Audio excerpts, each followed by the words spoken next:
Let's start it without him.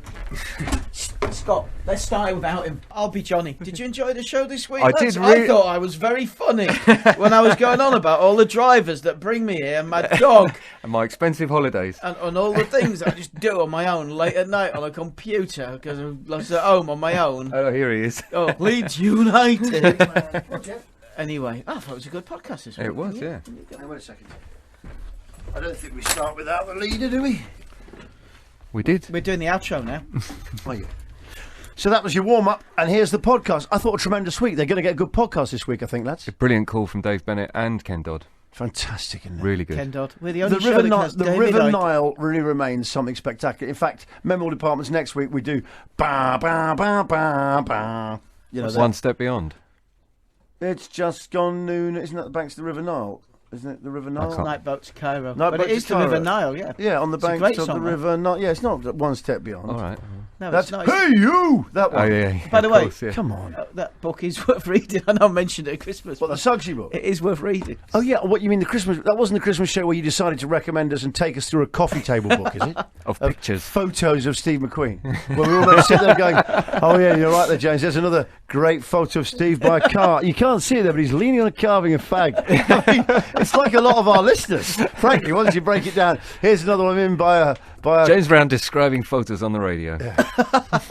Hello and welcome to Photoshop, your new one-stop photo book, home on the radio. Your one-stop We're shop. taking you through the coffee shop of books that are available there on the coffee table of life. James, what's on your coffee table today? Do you know what happened to me yesterday? I actually went to a gym to go do a bit of fighting. That's disgusting. And I got a busted lip. Yeah. But it looked quite bad because there was a lot of blood pouring out of my mouth. Yeah. But I hadn't taken a punch. I just cut it on the top of the on the top of the water bottle. Had you? I caught my lip between the water bottle and my teeth, holding it in the boxing gloves. It was the worst injury I've ever had. Wait a second. You box? Yeah. Yeah, you used to do that, didn't you? Yeah, and But I you're started again. carrying a bit of weight, James. He's lost So? a bit. Don't box with your stomach, do you? Well, you can get I couldn't hit, sleep then. for hours last night. My knees. It's not exactly an oaken board, It's is the it? first time I've had a fight in 2 years. Wow. You know, that's in a ring, that is. Not big. I've moved up a few. You look like, actually, I can imagine if you wear you should wear big baggy shorts with like shamrocks on them. And my mate bought me these shorts. They look like they were fashioned out of national flags. What is it about boxers with their shorts? Like you take Ricky Hatton, yeah?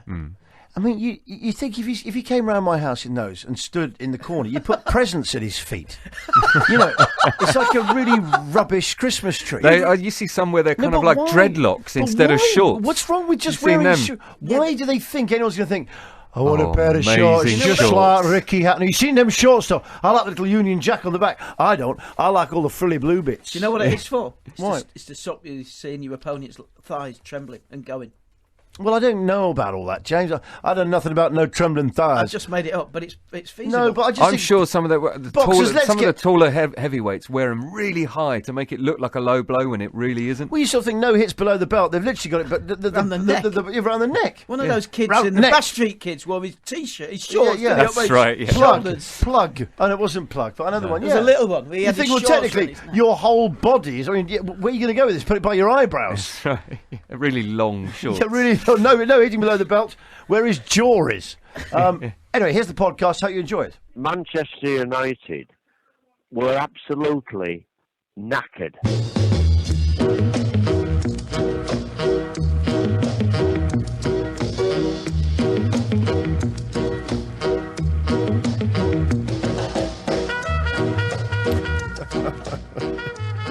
It's all wrong. Good morning. Welcome to the warm-up in association with Capital One with me, Johnny Vaughan, on the day when Arsene Wenger leads Arsenal out at Stamford Bridge in his 1,000th game as manager. And Manchester United have been dealt a hammer blow with the news that Robin van Persie could be out for the rest of the season, having picked up a knee injury in a challenge against Olympiacos midweek. Warming up alongside me, the whistleblower and the maestro, the woodman, ladies and gentlemen, Gavin Woods. Morning, Johnny. Morning, James. And also James Brown's joining us. Right. James? I love the start to the show. Do you know what? Manchester United are They were absolutely knackered. knackered. James, you've had a haircut there. Yeah, I have had a He's cut. had them all cut. Sure. We were talking about things you when you buy a new coat or new jacket or new something, and you turn up at football to sit with the regular people. It's amazing how just something absolutely normal and new can make the lads a bit wry. Like you turned up with that new haircut and sat down next to me. We'd start with the poodle gags first of all. Then we start. You're just saying, yeah, nice hair. It's a bit. Just any change. New shoes that you have to step on them when someone comes into new shoes. Nice new shoes you got there. It's just amazing. Are you still wearing that new coat you had on the first? I've got the new coat. Yeah, I have got the new jacket. I've got the new jacket out. You're absolutely right. John, something funny happened to me on the way here. You'll be the judge of that. First of all, I'm a bit tired. If I sound tired, it's because Jeff, the bulldog, last night I suddenly realised I was just looking at the floor and thinking, what's that? I know that. You know, like the following is a familiar object shown from an unfamiliar angle. Was it dark? Mm-hmm. Yeah, well, no, it looked like a hot dog. I was thinking, where do you get a hot dog from?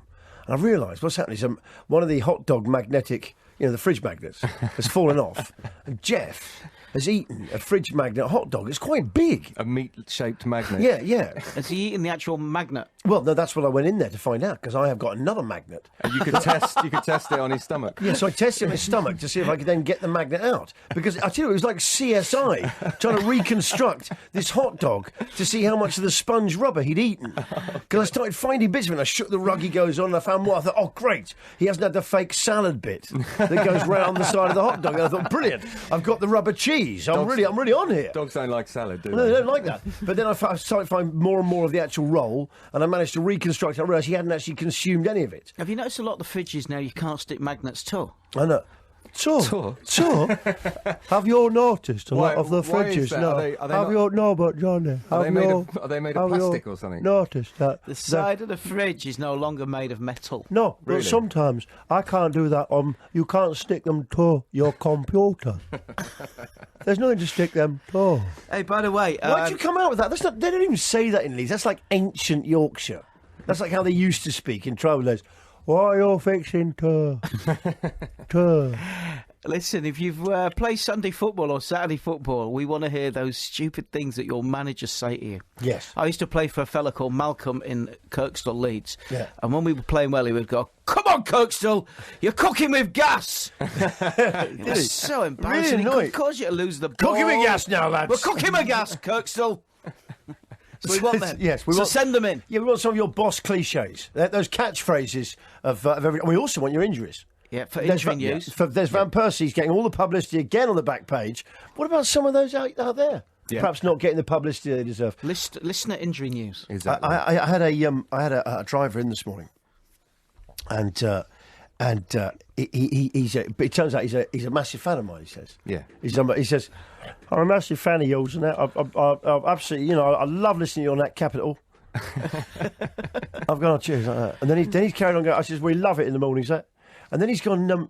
He says, big game for us today as well. I've gone, yeah, big game. He goes, I reckon we used to have the squad for it. I don't reckon we've got the squad for it today.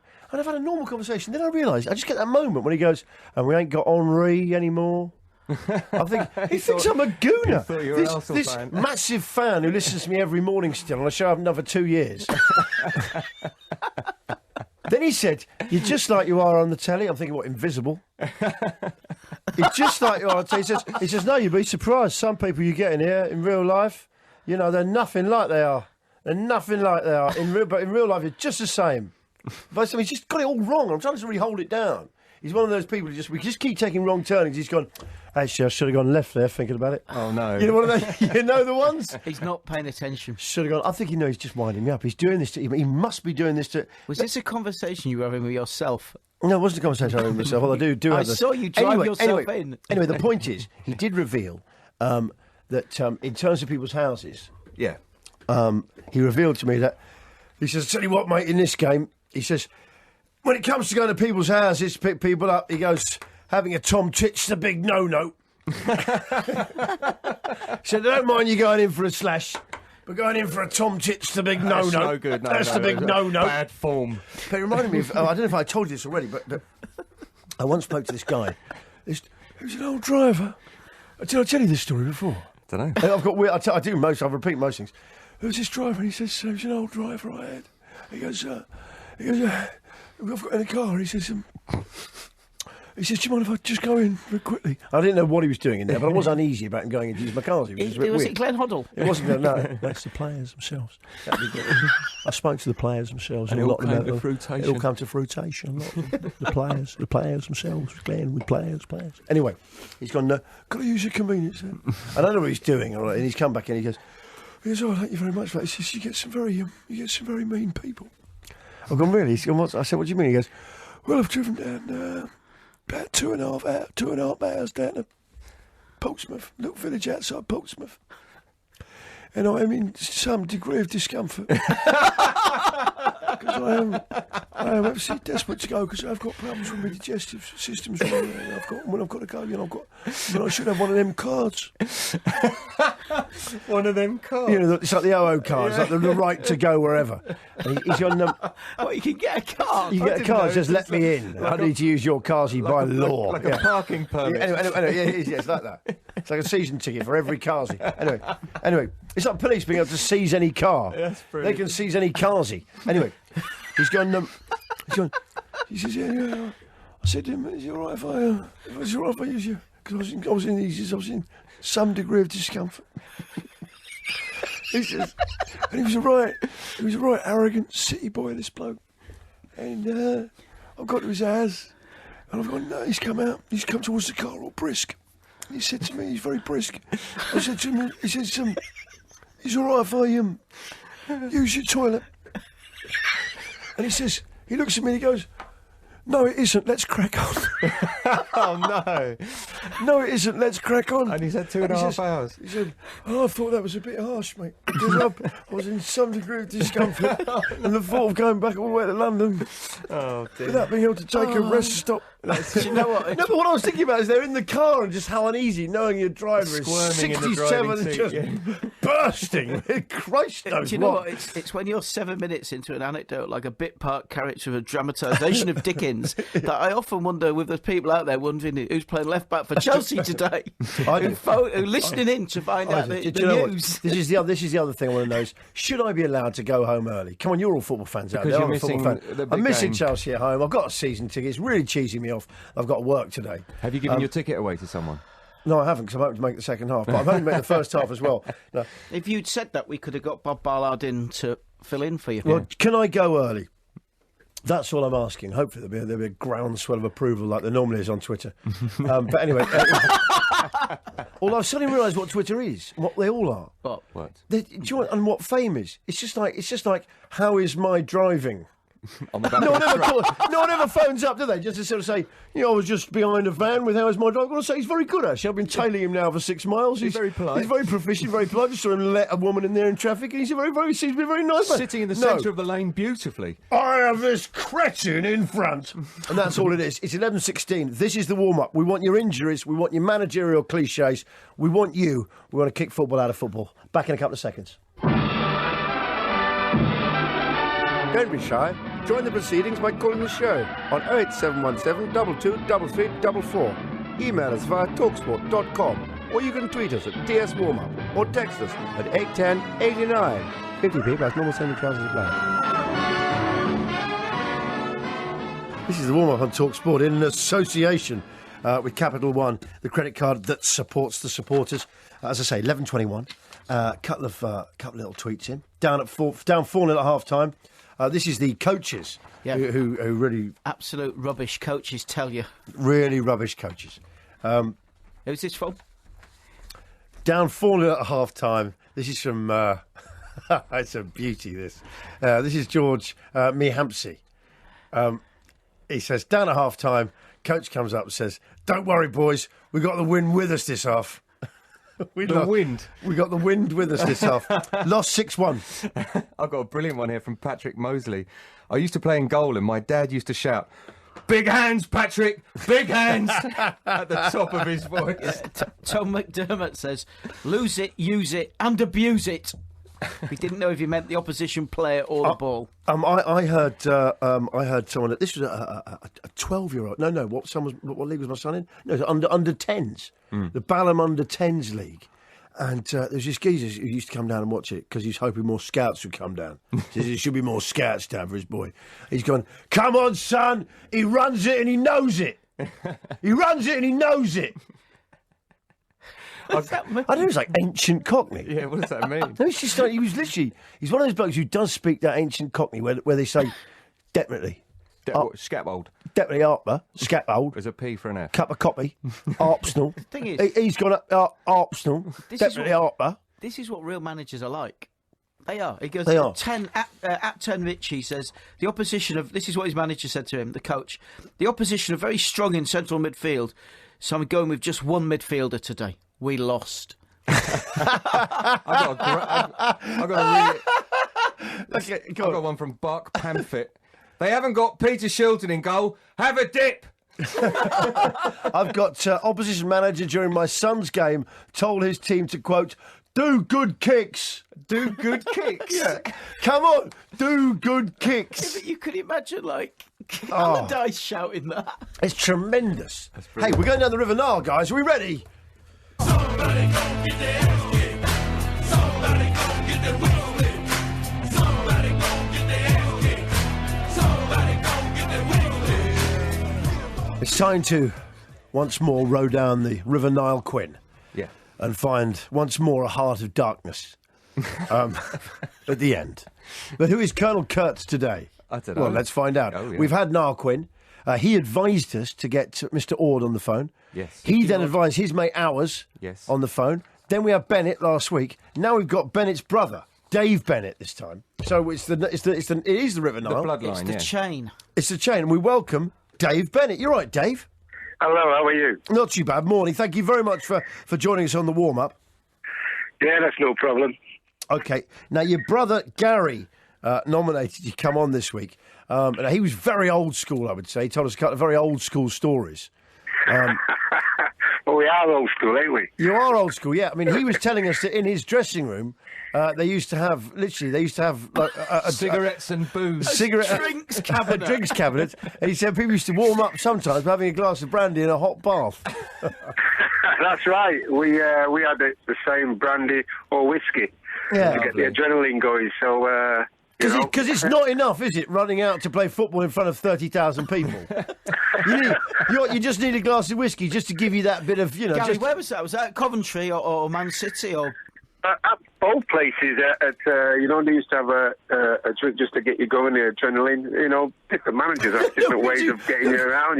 Would you stop saying this thing about booze getting adrenaline going? It doesn't. Booze doesn't act like that. It's not like a power drink. It's not like it's team spirit. It's what it was called. They were drinking whiskey max, vodka sport. I think Eusebio had a bottle of wine before a game when he played at Highbury in a testimonial later in life and went out and played fantastic. Testimonials is different. This was the professional game. Isotonic white horse sport. Dave, wait a second. Dave, so tell me about the drinking culture there, because it really disturbs me. For disturbs, it means inspires. No, God, I just find it quite disturbing. Tell me more disturbing tales. No, well, what they had in the changing room was a bottle of brandy and a bottle of whiskey. Yeah. And we had certain managers, one great manager called John Sillett and George Curtis, who used to always say, he looked at you, how you warmed up and the way you were, if you sounded a little bit quiet. He used to say to each other, let's get them going. And then to pump you up a little bit, he'll say to someone, put these drinks in front of you, and you had to drink it, and down it in one. So wait a second. Was there a difference between the brandy and the whiskey? Yeah. Like, did some players need a whiskey and some players need a brandy? What course he was going to put? What course the doc was going to put you on? Yeah.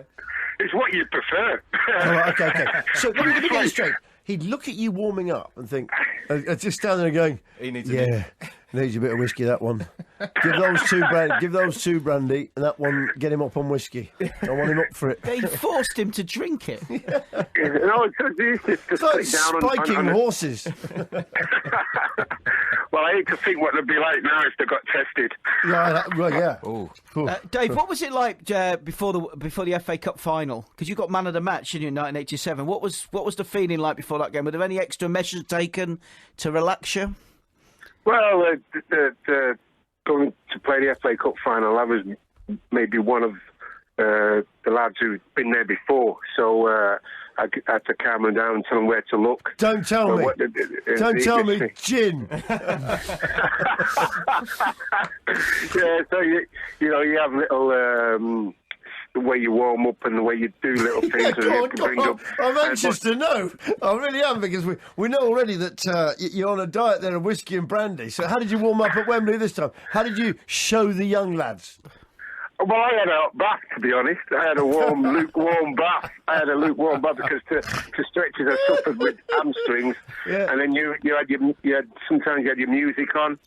And I was with a bit of the old school. What sort of music would you had on to strike up like that? But them days would be Maxi Priest and things like that. So you know what I mean. You're about to play the FA Cup final. You're sitting in a hot bath, listening to a bit of reggae with a brandy. What are you, yardie? That's why you went out so nice and relaxed. Tell you that, boy. I can tell you. Hey, I tell you what, they won. Johnny, they won. It obviously worked. He was man of the match. He obviously worked, didn't it? Unbelievable. Go you that, boy.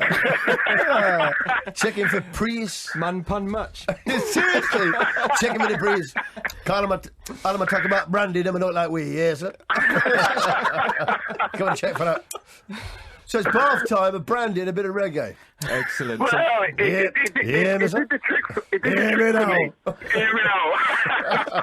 Come, child. When people came on the pitch, was the manager going, come on, wind up your line. Wind up, come on. Come on. Out of mercy. Lord have mercy. Well, Give me now. He's got you in the mood already, hasn't he? You're really warming us up. Definitely. Okay, so before that big final, you've been there before, so you used your experience to guide the team into a bathtub. Bit of Maxi Priest. Couple of brandies all round. And away we go for the biggest game of our lives. It's brilliant to get to just cut to the post-match. Yeah. Well, the thing, most of the lads have had a few drinks the night before, so when it come down to the game on the day, they were just sobering up. Yeah. Hair of the dog, isn't it? Is that true? FA Cup Dave, final. is that true? There's a lot of pre-match drinking the night before the FA Cup final in the 80s. Some people are. I just can only go by ourselves. It was the biggest cup game for some of us, and needed to relax. Right. And we went out and had a few stretches. Stretches. Well, you just started your pre-match 12 hours early by the sound of things.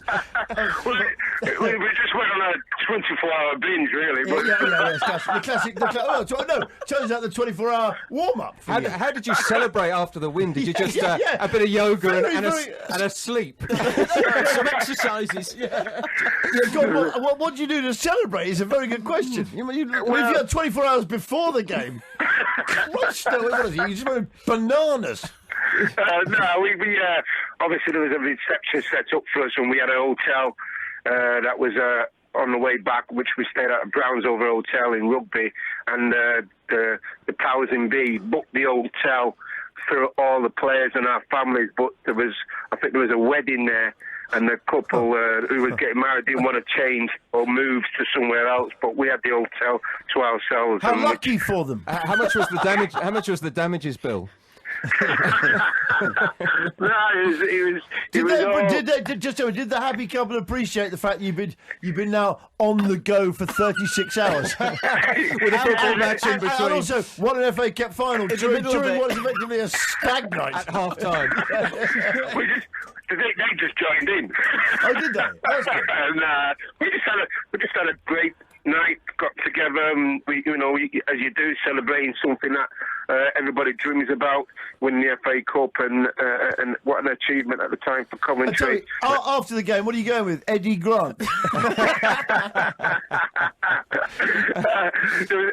could have been dancing to anything then. Yeah, I bet you could. Yeah. It's just Lovers Rock just before the game. Yeah.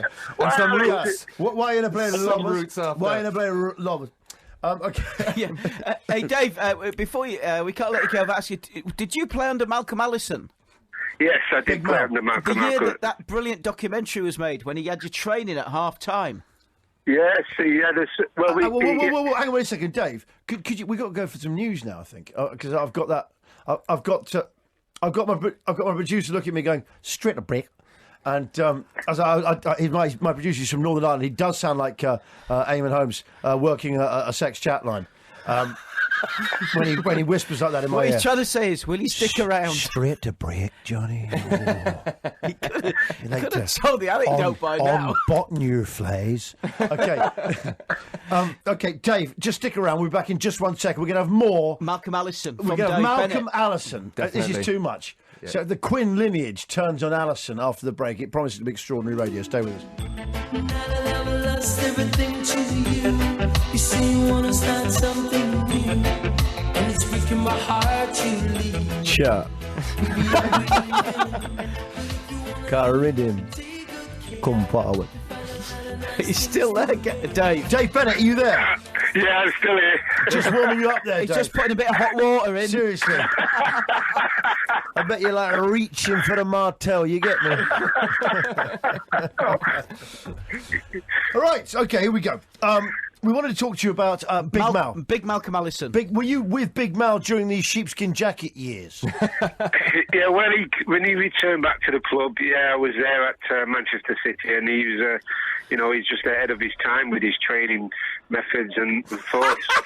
No, he was he? He was a Sorry. genius. He was Sorry, a I thought he was genius. the guy with the brandy. Oh. Okay, sorry. He used lager. But can I, So when you Dave, say he was years ahead, what do you mean? He took the booze out the dressing room? Well, he on the field, he used to have us in early in the morning at 9 o'clock in the morning the day of the game because they believe that you're not fully awake for 3 hours. So he used to have us in at, say, training at 9 o'clock in the morning to make sure that you was fully awake. So when we played the game, some games were flying the first 45 minutes and we'd be winning, but then the last 25 minutes we'd be falling asleep. Yeah. So there was a flaw in Malk's plan then. But, Dave, what I want to know is in that documentary they showed. I remember seeing Gary Caton, I think it was, and the rest of you training in a gym at half time during an actual League One, Division One match. Bit unorthodox. Did he really get you in and make you train at half time? Well, not necessarily get you in a train at our time because some of us was injured, some of us warming up and you had to change it. Well, some of you been on a 24-hour bender.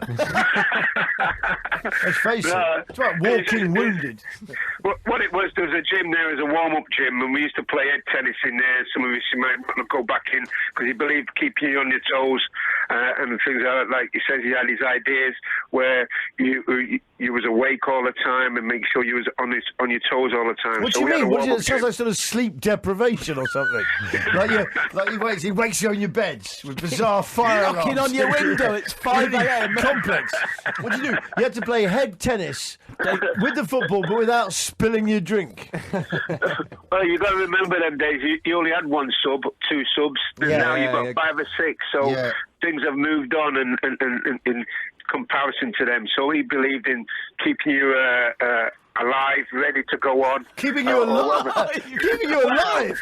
Well, I know you had a drinking culture. Hey, Tony Buck, move those dead players into the gym. I know you used to drink and smoke, but that policy is ridiculous. If it's a manager whose first priority is just to keep his players alive. It's no different to watching the subs running up and down the sidelines now, is it? They just No, keep he's right. going. He was They keep ahead of the moving. game. Keep going. Or you go out, you see the subs at half time, Or the subs banging the are ball trying to tell the manager that I should be on now. I should be on. That's what you always think that when the subs running up I and met down. Malcolm Allison at Ellen Road, and he'd nipped out. His Leeds Leicester, he'd nipped out a bit earlier before half time, and I had as well. It wasn't a great game. I said, That's a coincidence, though. That's not. You hadn't arranged it. No, I hadn't arranged it. We were the only ones in the bar. I said, Malcolm, can I buy you a drink? And he said, yeah. So I got him a brandy. He said, you, sir, are a scholar. Is that what he said? Yeah, I really like that. A scholar. He had nothing to do with Leeds. He was Because just at the watching time, the match. at the time, there was the advert for Skull, probably, that he got it off. Well, it's a saying, No, I isn't it? think You're he a kept gentleman it and a since- scholar. Gentleman and scholar, but generally it was that Yeah, I'm gentleman a scholar and he's a scholar, and all those cyclists in a pub whacking back. What does Dave think? What does Dave think? Sorry. Dave, I had to get in there. He was a great man to can I meet. ask you, back in the Skull era, what was your lager of choice? Well, I was just a young lad learning my trade then, so it would have been Skull, because I was just learning what a drink was. What about Worthington? What about Worthington E? you ever get involved with that? Or bass? No, I think them days it was it Breaker? Okay. Breaker in Carlsberg. Okay, and what was the year? We all know, we're familiar with that. What was the first beer you can ever remember having? Can you remember that? Special Brew, I think it was. Good. How about that? Okay, now listen, you did give the man of the match performance in the 1987 FA Cup final. Were you ever disappointed not to receive an England call-up? Particularly, there was a game against Brazil, I think, a few days later that they ignored you for. Yeah, it's a little bit disappointing in that sense because you just won the FA Cup. But I believe that if you keep winning trophies, you'll get your England call up anyway because you keep winning, and that's what it's all about, winning at the time with the team we had. We thought we could push on. Yeah. But as it's a bit, that's history. But you take it as it goes, and I never got an England call up as it happened. But that's one of them things. Can I ask you, as you look back on your career, what would remain as near as you got to a perfect game for you? What was your perfect game, would you say? Can you remember? I know it's quite weird. It doesn't have to be a big game, just one that you really remember as being that's Everything about... went right. Yeah, that's as good as I got. Oh, well, that's a difficult question in the sense that I can remember some of the games where it hasn't gone right and you thought you should have won it. Yeah, but the one you really remember where it just went right for you. I mean, the semi-final of the Cup against Leeds. Oh, God. Didn't you... God. What happened? James remembers what that. happened? You put the ball in. He put the ball in to score the winner. I really like That's this. what Go on. happened. No, just don't let him heckle you, Dave. Just remember, Dave. The semi-final of the Cup, because in more ways than one, because the ball was going out. And Brendan Ormsby, bless him, who's just had a stroke, was supposed to play a game for him, so I have to give him a special mention. Yeah.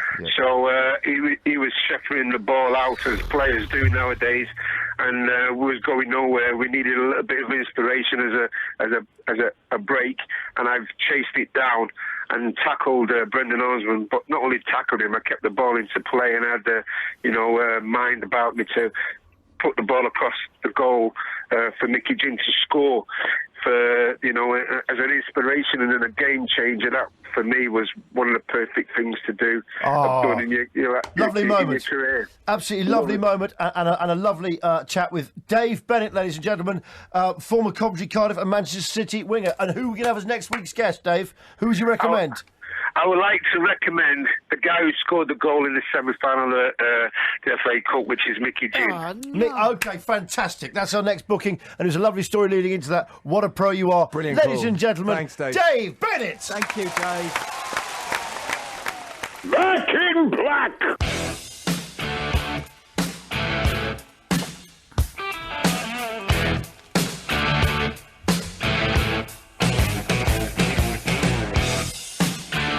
Yes, indeed. Back in black, right here on Talk Sport.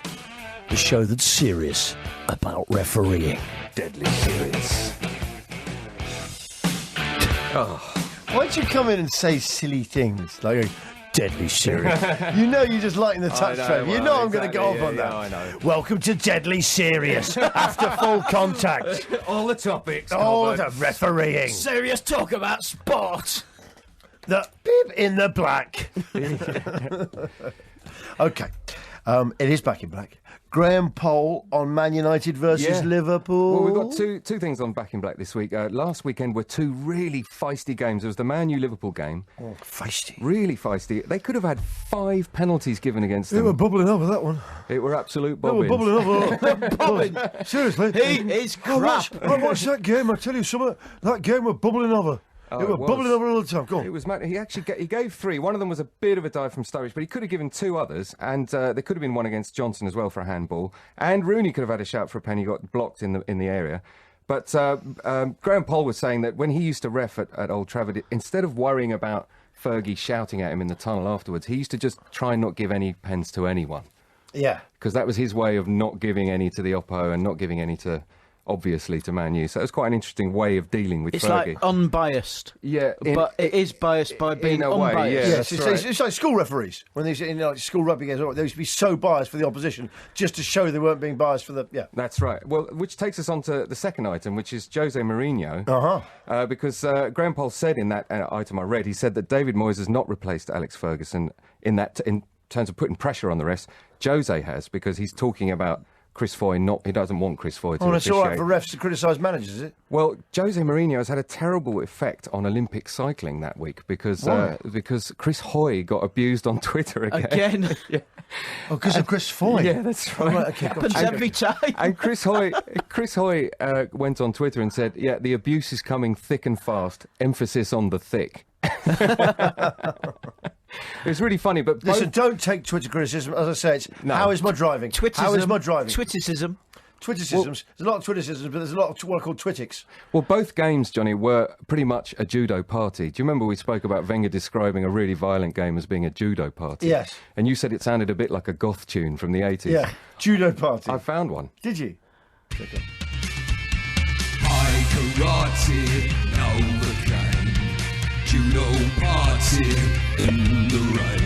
Is this you? Is this you? You've done this. Novocaine, judo party in the rain. In the rain. In the rain. In the rain. Judo party in the rain.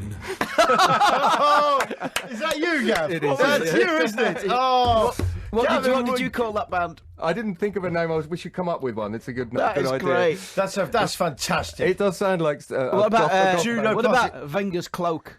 yeah, I think Nagasaki clones. yeah, it's a good one. Okay, it's 11:57. Gavin, man, I'm lucky to sit next to a bit of talent there. He's talented, isn't he? Though he is. He's one of these guys. Gavin, I've known Gavin for years, and he's one of these people. He can just. He's a man. He can produce. I know you sort of think he's going to one fully scored that he's written, directed, and just filmed in there, and it's going to. The You've funny got thing is, the it's going to sound be right. it's You've going to be got like the a sound right. desert I did, yeah. epic. That tune, when I did it, I didn't have to look up anything. Didn't you? Because I just knew what it should Who were you sound going like. You've really got that Bauhaus guitar as well. did, It really sounded like she's in Susie parties. Sue or something. Yeah. Christine. Okay, listen, it's 11:58. That was Nagasaki clones. Yeah. And the Nagasaki clones With and Judo Judo Party. Party In the rain, and brackets. that's coming out now on Demon Battle Axe Steel Records. 11:58. Back in a second. Talk Sport. On air, online and on TV at Freeview Channel 723. I think we can go to Anne Diamond, who's out there. He's got a big afternoon of football for us. Anne. Top four, all in action today, Johnny. Of course, Chelsea, Arsenal, early doors. Whatever the result of that, Man City will need to win at home to Fulham. So too Liverpool here in Cardiff this afternoon. Big game at the bottom. Sunderland go to Norwich. West Brom go to Hull as well. Everton entertain Swansea, who are still struggling. But Johnny, I've got big breaking exclusive news solely for your show. I've saved it for your show. Go on. Cardiff fans marching en masse to the ground today to protest against the club's red kit. But for backup, the owner, Vincent Tan, you know, the one with the high trousers. Wait a second. Go Are on. you talking to me about Vincent Tan? That's the one, yeah, that's him. Do you mean in disguise? Super Don't spy you think my plot was rather sinister? with a furry cat and all that. Yeah, he's Then I'm he's changing the colour to green. He's changed it to red, and he's got backup today. Do you know who he's brought in today? As Who? backup, his mother. He's brought his mother to the game today, so This time he's bringing his mum. yeah, watch out. But inside she was Mrs. a Tan. giant cat. No offence to Mrs. Tan. I didn't mean that. It was just Lovely that was lady. just gratuitous humour. Anyway, thank you very much, Seth, for all your news, and that was a good exclusive about Vincent Tan. Vincent Tan. Do you think Vincent Tan's brought his nan? She got Vincent Tan's Vincent's Nan. Vincent Okay, look, we've got to Tan's go. nan. Vincent's And Nan. her boyfriend, Vincent Tan's nan's man, Vincent's mum. who's called Okay, Dan. Okay, hang on a Vincent second. Tan's nan's man, And listen, called Dan. listen, stop being tatty hilarious because we've got a big guest on, the biggest guest we've Come ever on. had. It's an honour for us to welcome to the show. And it's the word legend's bandied around a lot. It's a real one, though. And that's just a fact. Here's Ken Dodd. Happiness, happiness, the greatest gift that I possess. I thank the Lord that I've been blessed with more than my share of happiness. They should play that before the games. Oh, it's just brilliant.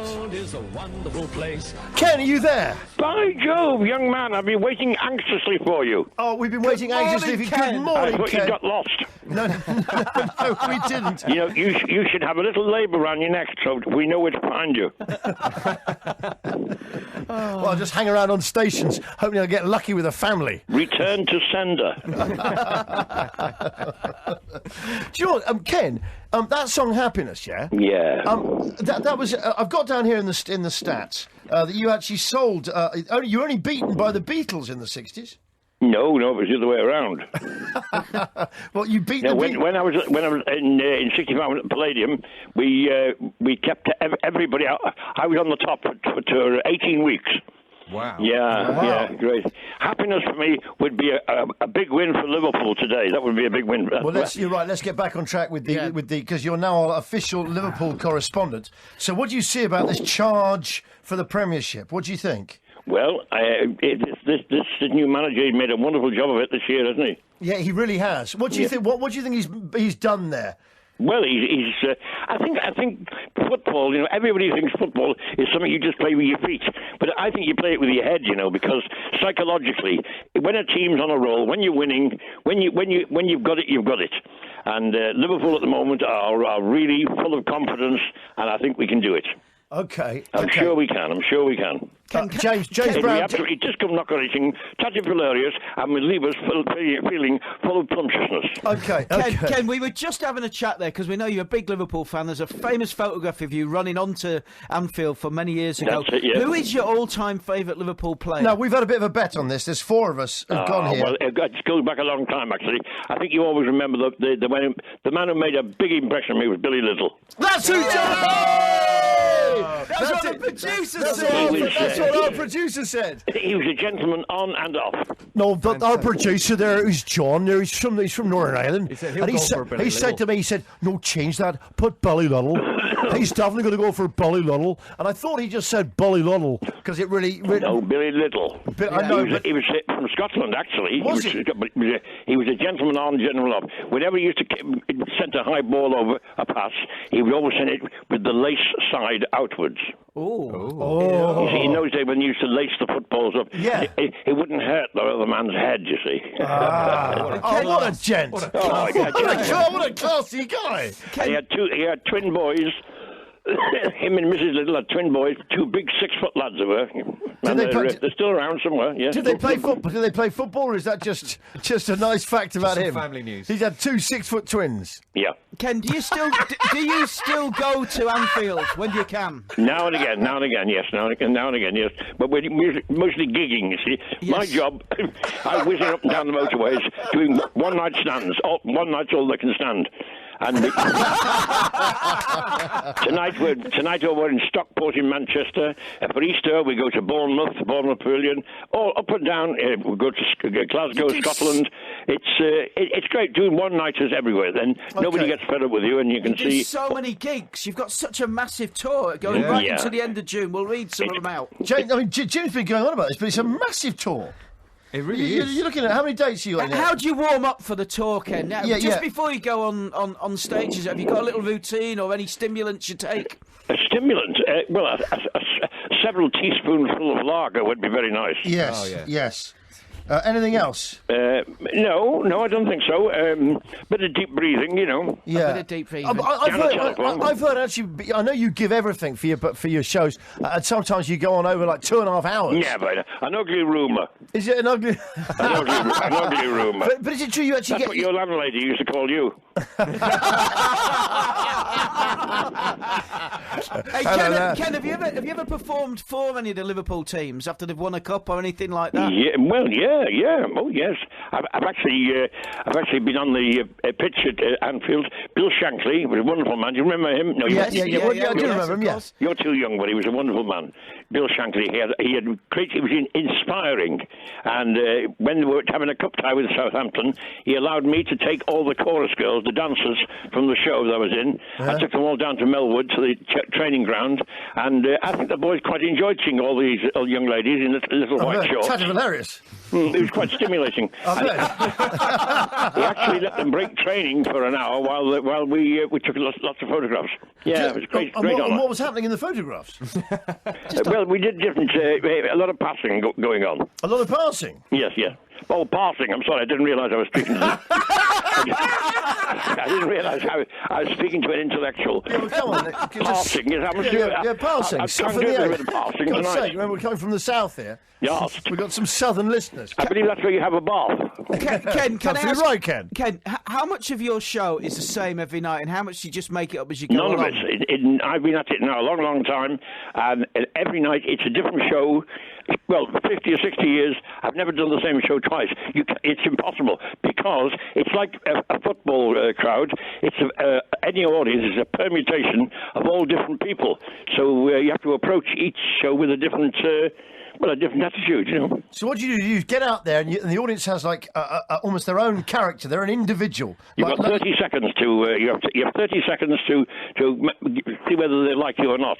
So you go on and say, "Bye, Joe, Mrs. Ha ha, how tickled," and they think, "Oh, this crackpot, he's all right. He'll keep us going for a few minutes." Yeah. And then you start with all the different jokes, you know. Yeah. If you can, you pick on somebody in the audience. Have a go at them first. Yeah. I once heard you talk about is it the say, "Bye, Joe." That's it. What's your name, little boy? Oh, Johnny. Oh, hello, Johnny. Did you cut your hair yourself? There's not much of it there, actually, Ken. Well, I once heard you talking about how you just open up. Is it the laughter box or the funny box or something? You were describing how something that just opens in your mind. I was really enjoying listening to it. Yes. It was a long time ago, but you were, and I loved it. It was Is just like a data bank. No, it just means you have like a little A to Z in your head, and it's.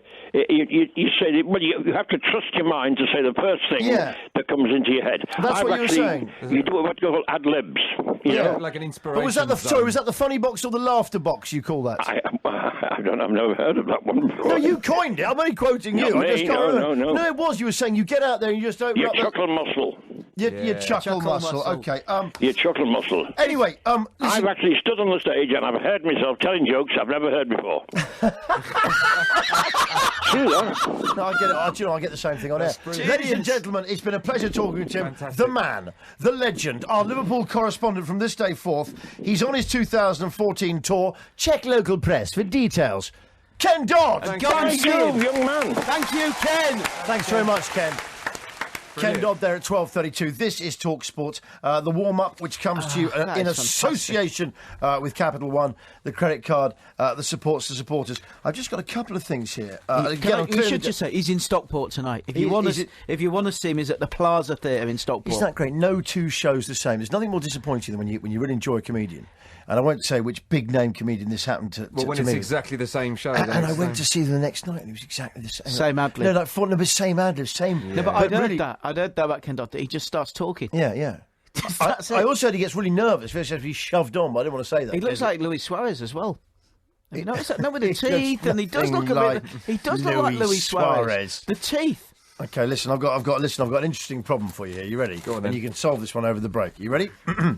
Just to show we do other things other than football, and we look at other news items and things in the papers.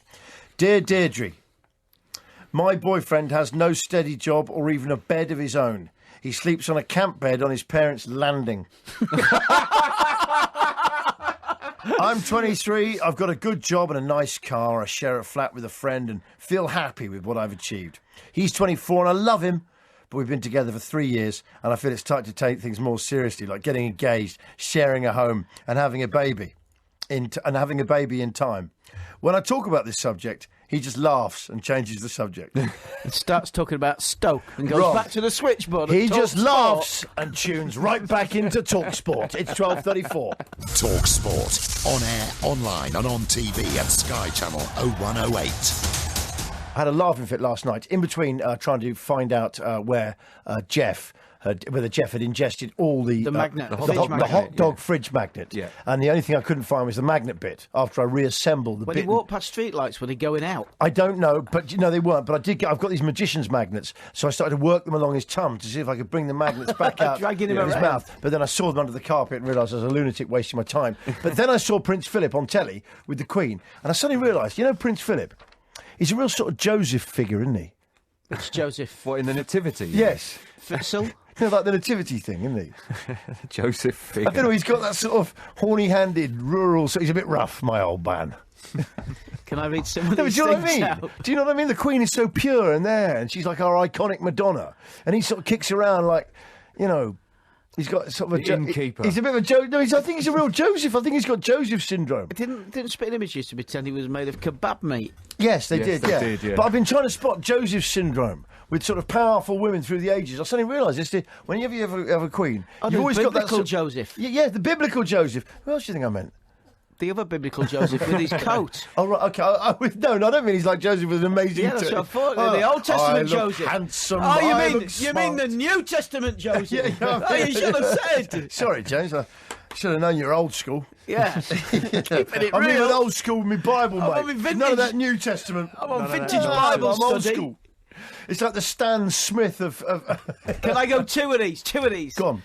Because they're great. Alexandra Park FC, he tweets in and he says, his manager said, we were 1-0 up after 3 minutes, and the coach shouted, John done, lads. John done. John Dunn. I mean, job done. Well, right, I thought you meant like as in no man is an island. Yeah. Richard Hartley says, his coach said, I've lost my wheel trims, I'm in a bad mood, I need a win. Get out there and make me feel better. Nice. That's quite good, I think. That's actually good. That's like a really good toast. We should say that before every show. I've got Okay, this one I've got the... Wait a second, I've got the outsider, and then we're going to round those up. Okay. Here's a man... what would a man who knows nothing about football, loathes it, and takes no interest in it whatsoever, what would he make of the week in football? Let's find out as we meet the outsider again. Hello, outsider. Good afternoon, gentlemen. How are you? I'm extremely well, thank you. Outsider, can I just ask you, what do you do when people start to get into conversations with you about football? Well, they tend not to because they know I'm not interested. No, but if a cab driver or a hairdresser or something, if they start saying, "Do you see the game?" what do you do? I'll probably change the subject. And how would you do that? How would you deflect? Well, often they ask me what team do you support, and I'll tell them, and it's not a football team. That's what you say. You say, "Well, it's not a football team." So they know it's not football at all. And already, do you look slightly like even the very idea slightly offends me to sort of warn them off? I can hold up my end of the conversation if necessary, but I'd rather not. Okay. Well, on that very warm note, let's have your main headlines from the week, according to someone who takes... I love these. These are all through osmosis. He has done no research for this whatsoever. This is just what's happened. Here's the first item. Sense of corruption from Qatar World Cup. Okay, well spotted. Yep. Moaning Mourinho in dock over ref rant. Nice. Wenger's Mir milestone, it's more than massive. Oh, how about that? Outsider, once again, a very cold, quite caustic, very accurate. a very accurate little session with you. Thank you very much for coming and having a knockabout with us. Ladies and gentlemen, the outsider. That's brilliant. Did it sound like he was doing them Clap through him a in, guys. Clap him It in. sounded like he was doing them through a traffic cone. Oh, God, he's quite spiky. I really like But it. do you know, I Great really tried to get it going with a bit of banter at the start. He's having none of it. None of it. I don't support a football team. That's a real hostile I opener. love that, It all yeah, implies like it's not even a real team game as far as I Only can tell. tennis. It's beautiful way just to fend off anyone who has the nerve to talk about football with him. Excellent. Hope he's even in an even worse mood next week. You got a couple of texts. Go on quickly, lads. Yeah, I've got one here from, this is James in Plymouth. Things managers say, when playing left-back for Western Mill under 14s, my manager would scream after a good tackle, "That's it, boys, get some blood on your boots." Nice. My old football manager would say, "Equalise before the other team scores." That's Chris in Swansea. Thank you very much, And then Chris. Tommy McDermott says his coach said they've had about 70% of the ball, but it's pretty even. We were 3-0 down. Nice. please, more of your managerial cliches. Also, any other injuries you got in, because we'll be doing them next week as well. Please put nicknames on them, because we like that to get a greater sense of team. James, go on. One last one before the break. It better be good. Jobson Paul says his coach's advice before game was concentrate on getting changed. Let's have some predictions right now on TalkSport. This is the warm-up in association with Capital One, the credit card that supports the supporters. Spurs versus Southampton. Who do we welcome to the bench today? Bella. Hello, Bella. How are you? Very well. Now 2-0. I'm happy. Are you a Chelsea fan as well? I am. Hence the blue. Fantastic. Because we're all wearing. Yeah, you did remark as you came in here that we're all wearing blue. That's why. You're dressed like Phil Parks in the old denim aftershave ad from the 70s. Great advert. I look like a man. Denim for a man who doesn't have to try. He wore a similar shirt. But there'd be a woman putting her hand just in the top of the shirt. I've got to tell you, if you want me to come over... It's a really bad way of trying to charm women much younger than you, telling about aftershave adverts in the 70s. You know what I mean? I'm just talking about fashion. I'm just talking about fashion. That's all I'm doing. We got 4 minutes to do the predictions. I was actually just talking about... I was talking about fashion, actually. OK, here we go. I've got to get Spurs versus Southampton. Bella, where are you going? 2-1 to Southampton. 2-1 to... Oh, says 1-2. OK, Gavin? I'm going 2-1 Tottenham. 2-1 Tottenham. James? 1-1. 1-1. OK, I'm going to go 3-1 Tottenham. OK, Manchester United versus Manchester City. Big game. That's Premier League. Tuesday night. Live commentary on TalkSport. Catch the action. Man United versus Man City. I think this is going to be 1-2. Gav? I'm going to go 0-3. 0-3. Nice. Yeah, no James? I'm going 1-2. You're going 1-2 as well. The bench? 1-3. 1-3. OK. Torquay United versus Newport. This is League 2 today, 3 o'clock. I think Torquay are going to do this. I think they can do it in style. I think you're looking about 4-1 here. Gav? I'm going 1-2. 1-2. The bench? Go on the bench. 0-0. Hey, wait a second. We've forgotten nasal breath, haven't we? Come on, we got to finish. Okay, wait a second. We'll do the last one. The last one. Torquay United versus Newport. It's going to be 4-1. Gav? 1-2. And James? 3-0. Nice. And on the bench, please? 0-0, but I don't want to do that. You can do... Don't be such a... Come on. You're the wench on the bench. The wench on the bench always does it. Can you just do it again? No. Can you just do it, please, Bella? But there you go. Can you not breathe out your nose? It's bizarre. You can't. Yes, I can. That's no, what it's a weird lack of... No, but you can't on the mic. Come on. I did. There you go. But it's like a mouse. Sorry about that, fans of the nasal breath section. I'm afraid we've been let down by the wench on the bench today. He doesn't have any... I loved having Ken Dodd on the show. Oh, it was fantastic. Brilliant. What was your score again, wench?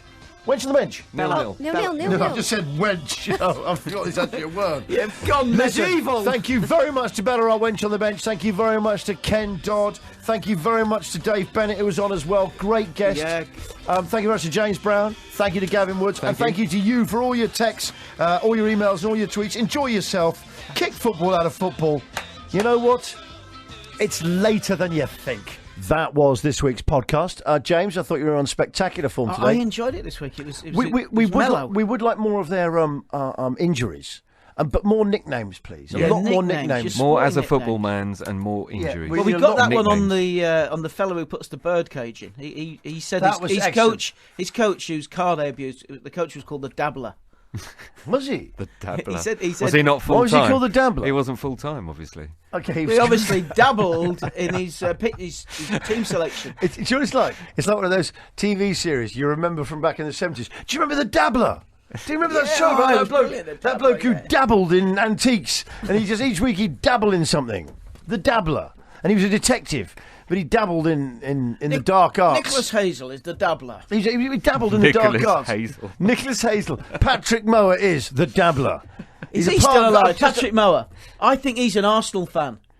Let's get him on next week. No, we can't, because he's not part of any scheme, James. You can't just bring part of the bloodline. We have to get people on, like the Ken Dodd, like David Icke, who are we more can't just famous for something else, talking about something else, yeah. but they're into football. We can't just have famous people. We can't just call up the star of such shows as Target just like that, can we? Sapphire and Steel. He wasn't in Sapphire and Steel. Patrick Moore was never in Sapphire and Steel. No, I know, Sapphire and Steel was the fellow. Joanna Lumley and Dave McCullum. Dave McCullum. I used to like it in Sapphire and Steel when occasionally you'd meet another element. Like this week, Iron came on. in an underground station. In an underground station. I never saw it. Diamond. Or that Quantum Leap. What was Quantum Leap about? I never saw that either. Yeah, well, James, I'm not going to do it now. It's not an interesting podcast. I tell you what should be revived, though. The Gemini Man.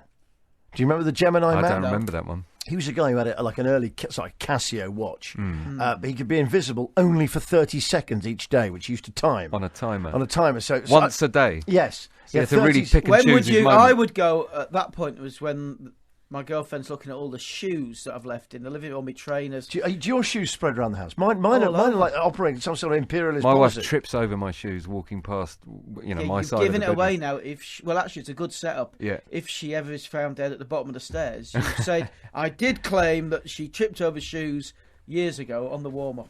Great advice. It's good. That was the warm-up, and if that should happen to you, Gavin, that misery visits your life, then James has I've got the tooled you up insurance with claim a covered. perfect line. There we go. All your things. So if your wife, falls downstairs and dies, No, but when James has would, got when would you covered. go invisible?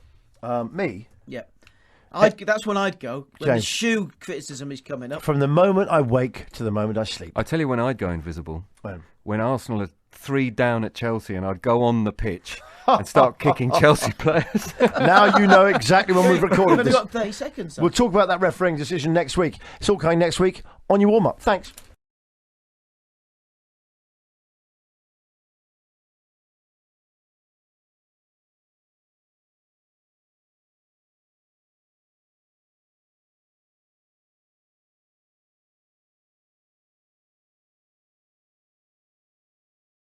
It's a lot. That's what we're starting with next week.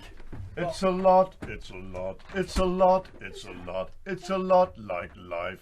This is your warm-up podcast. James Brown's just adjusting his mic. I can see his pants. He's got his. Why have you got your mic like Lemmy? Because there's no chair, he's having to stand. It's a Lemmy podcast. Yeah. Because that's the way he likes it. If you like the podcast, I'll tell you how. You tweet some, you call some, it's all the same to me.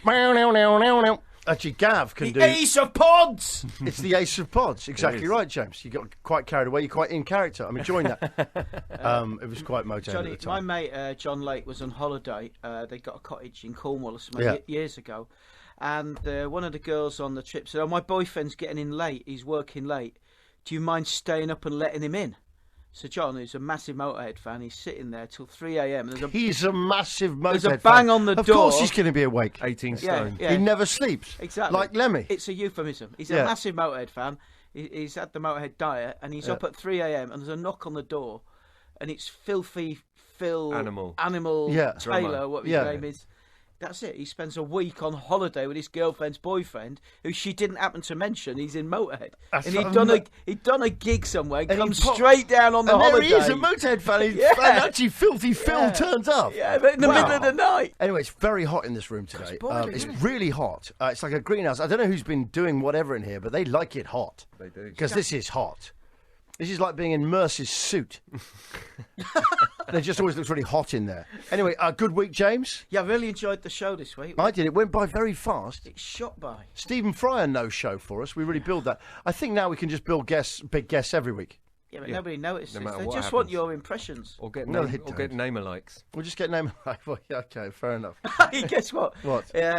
We've announced, by the time you listen to the podcast, it'll be over, but the Ghoul FC have got a really brilliant promotion, haven't they? We want to hear about that next week, incidentally. Yeah, Anyone there's who's actually there. Ghoul FC were giving away a drink. 3 pints. A free pint for everyone who goes to the game. Some of our listeners are actually tweeting pictures of themselves at road signs right now on the way to Ghoul. Phil Catchpole has tweeted a picture of himself on the way to the Ghoul free Brilliant. Brilliant. Well, I think it's a good thing to do. Yeah. Sorry, behind you, there is a weather forecast on the television. And what I love about Weather Girls. What? Yeah. I love it when they've got to the stage in their wardrobe where even though they're doing morning weather, they're now at the stage in their wardrobe where all they've got left they haven't worn this week is evening dress. And they're literally doing weather in like ball gowns and things they go out for dinner in. Ludicrously glamorous. They just, as the week goes on, they sort of start off Monday, it's very daytime, thinking, God, I'm really on the low end of the pay scale here. I've done 5 days. I didn't know I was going to do that extra day. I've only got one more thing. It's my ball gown. Anyway, here's the podcast. Enjoy it. The result is all wrong. Manchester United were absolutely knackered.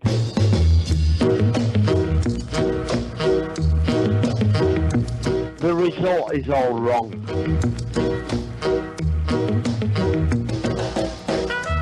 Good morning and welcome to the warm-up in association with Capital One, the credit card that supports the supporters. I'm Johnny Vaughan. On the day when angry Manchester United fans, and there's something in me really admires the dedication of these guys, even though it's a bit hateful, but they're set to fly a plane over Old Trafford, calling for the head of the chosen one, David Moyes. It's a plane, it's a Cessna, and it says the wrong one, David Moyes, and they're going to fly. They forked out 840 quid for this. God. And in TalkSport's live and exclusive radio commentary game later, Manchester City aim to end Arsenal's slim title hopes at the Emirates, and Vincent Tan unveils a new missile silo in a dormant Welsh volcano crater. It has a retractable fake lake. There we go. That's true, and that is the Vincent Tan latest. Anyway, David Moyes, he's only slagging off Fergie now. Is he? Isn't that great? You know when people start to lose things and they just start to go, well, it's your fault because and they start to get a bit of a flap, and you just get that blame culture. Because it's Fergie's fault because he left me. It is Fergie's fault. He left me with OAPs. Yeah, but Fergie should never have been in a position to appoint a successor. What does he know about appointing people? There's been so many people wanting Wenger out at Arsenal. What does he know about football? It would have looked like the Battle of Britain outside the Emirates. What did you say, Kev? There's been so many people trying to get Wenger out. There would have been like the Battle of Britain above the Emirates. Sorry, you turned into a pensioner this morning. You spent. No. You spent. It would have looked like the Battle of Britain out there. Like as not, nor I never did. They would have been smoking cigarettes. I tell you what. I tell you. It would have been like, I tell you what, if you looked outside Ivory for a while, it would look like the bleeding Battle of Britain out there, son. Have a little look at it. Oi, come out of there, bloody kids. Bloody kids. Yeah, you'll be going to the pictures later, I shouldn't wonder. Nor I never did. Yeah, I shouldn't wonder what you're talking about now. Now. Only very, very, very Cockney people put an R on the end of now. Now. Anyway, how are you this morning, lads? You're right. Sorry, very James Brown is here and so is Gavin Woods. Morning, Johnny. It's me clapping. Welcome my guests. You right, lads? Yeah, good. Yep. Do you know what? I was watching Jerry Francis on Sky Sports News doing a great job, fantastic punditry, and then suddenly I thought to myself, Vaughan. And sometimes I'm stern with myself like that. A triple Vaughan. I just went. James Brown's just for some reason. James Brown's chosen this as the Get me moment of the notes show. out. That's notes. That's my notes on the back That's of an the envelope from the Inland Revenue. I like it. Is that what you make? It says sporterisation. Oh, sporterisation! Because there's a Bradford fan sent in some brilliant sporterisation on at TS Warm-Up. I'll make a note of that. So sporterisation, you remember this is something I saw in American Guns a couple of weeks ago when this guy came in and he says, what do you want done with this old hunting rifle? He goes, I like it sporterised. And then they just cut to him and went, sporterisation is the process of turning a gun ready for hunting sports. So we've been looking at people who sporterised, like you might go past a block of flats and just see 2 flats that have been sporterised. Some people sporterise their cars. Some people sporterise their workstation. But at TalkSport, we are collecting examples of talk sporterisation. I was, after we were talking about this, I think I've been so far behind enemy lines into the Manchester United sporterisation zone. Yeah. It can't be beat. Really? I've got a mate who lives in Barcelona called Andy Mitten. Right. And he is a Manchester United fan, and he does a fanzine called United We Stand. Yeah. And before he got a girlfriend and got a family, he used to live in this flat in presume Barcelona. that period is now. Yeah, now he has got a family and kids. Oh, right, okay. But when he just lived on his own in Barcelona, I stayed with him once. And the extent of sporterisation... Was it big sporterisation? In his professional life is Manchester United. he writes about Manchester United for newspapers. He also writes a bit about Barcelona because he lives there and so on. But on his wall, he had remember, he lives in Barcelona. Yeah. He's got a map of Manchester. He's got an aerial. He's got an aerial photograph of Manchester. Could be Andy today for the Man U fans. He's got all his laminates, all his posters from the pre-season international tours. He's spoilerised. Every single book on one particular bookshelf has got a red spine. They're books he's written. It's every Man U book ever. But it gets better. Turn the television on, and you're expecting Espanol tonight. No, he's got it tuned MUTV. to BBC Northwest. And even better than that, That's brilliant. no, it gets better. In Andy Mitten's fridge, he had red Cheshire cheese. No! He's sporterised his food. Wait a second. It's all true. He's managed to get BBC Northwest. Yeah, because you can do that thing on Sky, can't you? Where you I know, go but below. what I love is you just had videos of like old Look Northwest, like some 70s show. He's just permanently got Luffy just to create the atmosphere. Okay, anyway, the point is, I was looking at Jerry Francis, as I was just saying earlier. He said that's great sporterisation. That is brilliant. Please, all your examples of sporterisation. We're going to send you all the grid coordinates where to send everything in a second. We're going to send you where to send in your airstrike. But I was watching Jerry Francis and I was listening to him. And you got distracted. Well, then suddenly I thought, Vaughan, what the hell are you doing, man? Even listening to him. When all you're really doing is looking at that hair. The Jerry, it's just like watching. No, that's not yet, guys. That was the Jerry Francis lion stab. Okay. Anyway, the point is, I was just looking, and I was thinking to myself, why are you listening to the guy? All you're doing is sitting here just in awe about that hair. Because when he just moves that head slightly, you do hear a lion roar. That's the cue, guys. That was the cue. That's the sound of Jerry Francis' hair.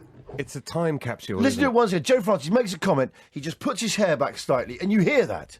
Well, Jerry Francis did once say that his major influence in broadcasting was that lion on the front of the... the MGM. Yeah. Okay, yeah.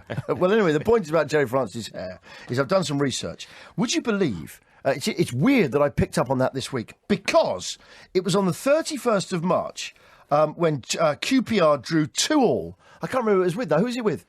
Oh, God. It was with Derby. It was with Derby at home. QPR drew 2-2 with Derby at home on the 31st of March, 1979. On the 29th of March, the Thursday, that was when he turned up at training with that haircut. Before that, it was long. I've looked at the back programmes, and before that it was long, but then that's when he made the decision to lop off the sides go mullet. Yeah. Take the sideburns off, you mean? Yeah. Now, years ago, I used the phrase on a TV show I did called Here's Johnny, and I did a thing about mullets where I busted the phrase, I don't want to sound all ego, I did this. The sides say I'm serious, the back says, let's party. Frivolous. Yeah. That's what it says. Jerry. The sides say I am serious. We should get Jerry Francis on. We should get him on. Should. Wait a second. He's seen off Ian Botham. He has. Limahl. Okay, that's small fry. Waddle, Chrissy Waddle, Anne Hoddle, Pat Sharp, Barry Venison. He's seen off Billy Ray Cyrus. Patrick Swayze's dead. Yeah. Yeah? Iron. Dead. Yeah, these are the scalps he's had, yeah? He's seen off the whole Italian 90 Germany squad. That was like Rudi Voller. Argentala. Yeah, they were pure mullets, all of them. The whole team. Heavily mulleted Bavarians. Well, from now on, it's called... From now on, I'm going to call it the Jerry back. That haircut's the Jerry back. It's not Jerry Curls. No, it's not Jerry. It's the Jerry back. And what I'm feeling is that I don't know that Justin Timberlake song. I'm bringing sexy back, but I'm bringing Jerry back. It is a Sierra Cosworth of haircuts. It is. It really is the Sierra Cosworth of big haircut. Spoiler at the back. You can almost hear one revving when you see it, except you can hear a lion. Where's Jerry around? Where's Jerry? So don't do that sound again, because I think Jerry's sneaking up on my ass. You've got to feel for him because he's got awesome hair. Because for 30 years people have talked about his hair. He was the England captain.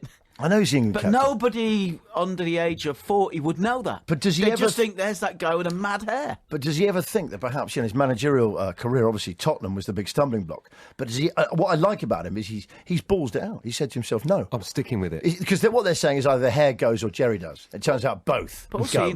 But hang on a second, it turns out both have to go. But the point is that Jerry, he's ballsed it out. He said, no, I'm not changing my hair. This is how I am. This is the Francis way. This is a Jerry back. But you know, now back off. He stepped. I think he was the manager of Bristol City, and they were doing well. And he stepped down. He wasn't fired. He didn't go to a bigger job. He jacked it in to start an antique shop. Oh my God! For a few years, then he came back into football. Wow. Oh man, you can hear him roar. I am Jerry. Hear me roar. Anyway, please today, anyone else you'd like to text us to say other Jerry backs that Jerry has seen off. You might have friends who had their hair cut. Please remind us of them in today's show. There must be a few bands. Anyone. Just text us, email, tweet us. Scalps that Jerry's taken. Seen them off. Because in conker terms, I reckon he's like a $4 billionaire. He must be, yeah. In terms of the amount He must be. The amount of crowned conkers on Jerry's scalp. His wondrous scalp. At night, he used to bake his hair. He put his head into a warm oven and bake it to harden it. James, Lord alone knows. But I tell you what is weird. I've got a pink post-it here, and at first I just thought it said Peter Balls. But it's not. It's Peter Bayliss. So there we go. So someone else's. Georgie left that there. But it was an odd moment for me. We've got loads coming up for you this morning. We've got Stephen Fry. We hope to have Jerry Francis. We've got Mickey Ginn. He's coming up next. He's down the River Nile, the Nile Quinn. Bloodline. Which is fantastic. We've got more of your sporterisation, which I'm hoping for. And more, and we had so many brilliant tweets and texts last week of things, mad things that parents and coaches and observers have shouted at you when you're playing football. So we're going to be reading some of them. Brilliant. Give us the examples before we go on the break, because this is gold. OK, so Spike, who's a regular contributor to the show, set up the Stephen Fry interview for us. He was playing football for his school team, and one of the dads shouted at the other players, "Worry him! Worry him!" So he went over, so the centre forward went over to the player who was marking him and said, "Your mum's really ill." That's awful. It's awful. 11:16, stay with us. Get involved by calling the warm-up with Johnny Vaughan on 08717 223344 or email us via talksport.com. You can tweet us at TS Warm-Up or text us at 81089. 50p plus normal sending charges apply.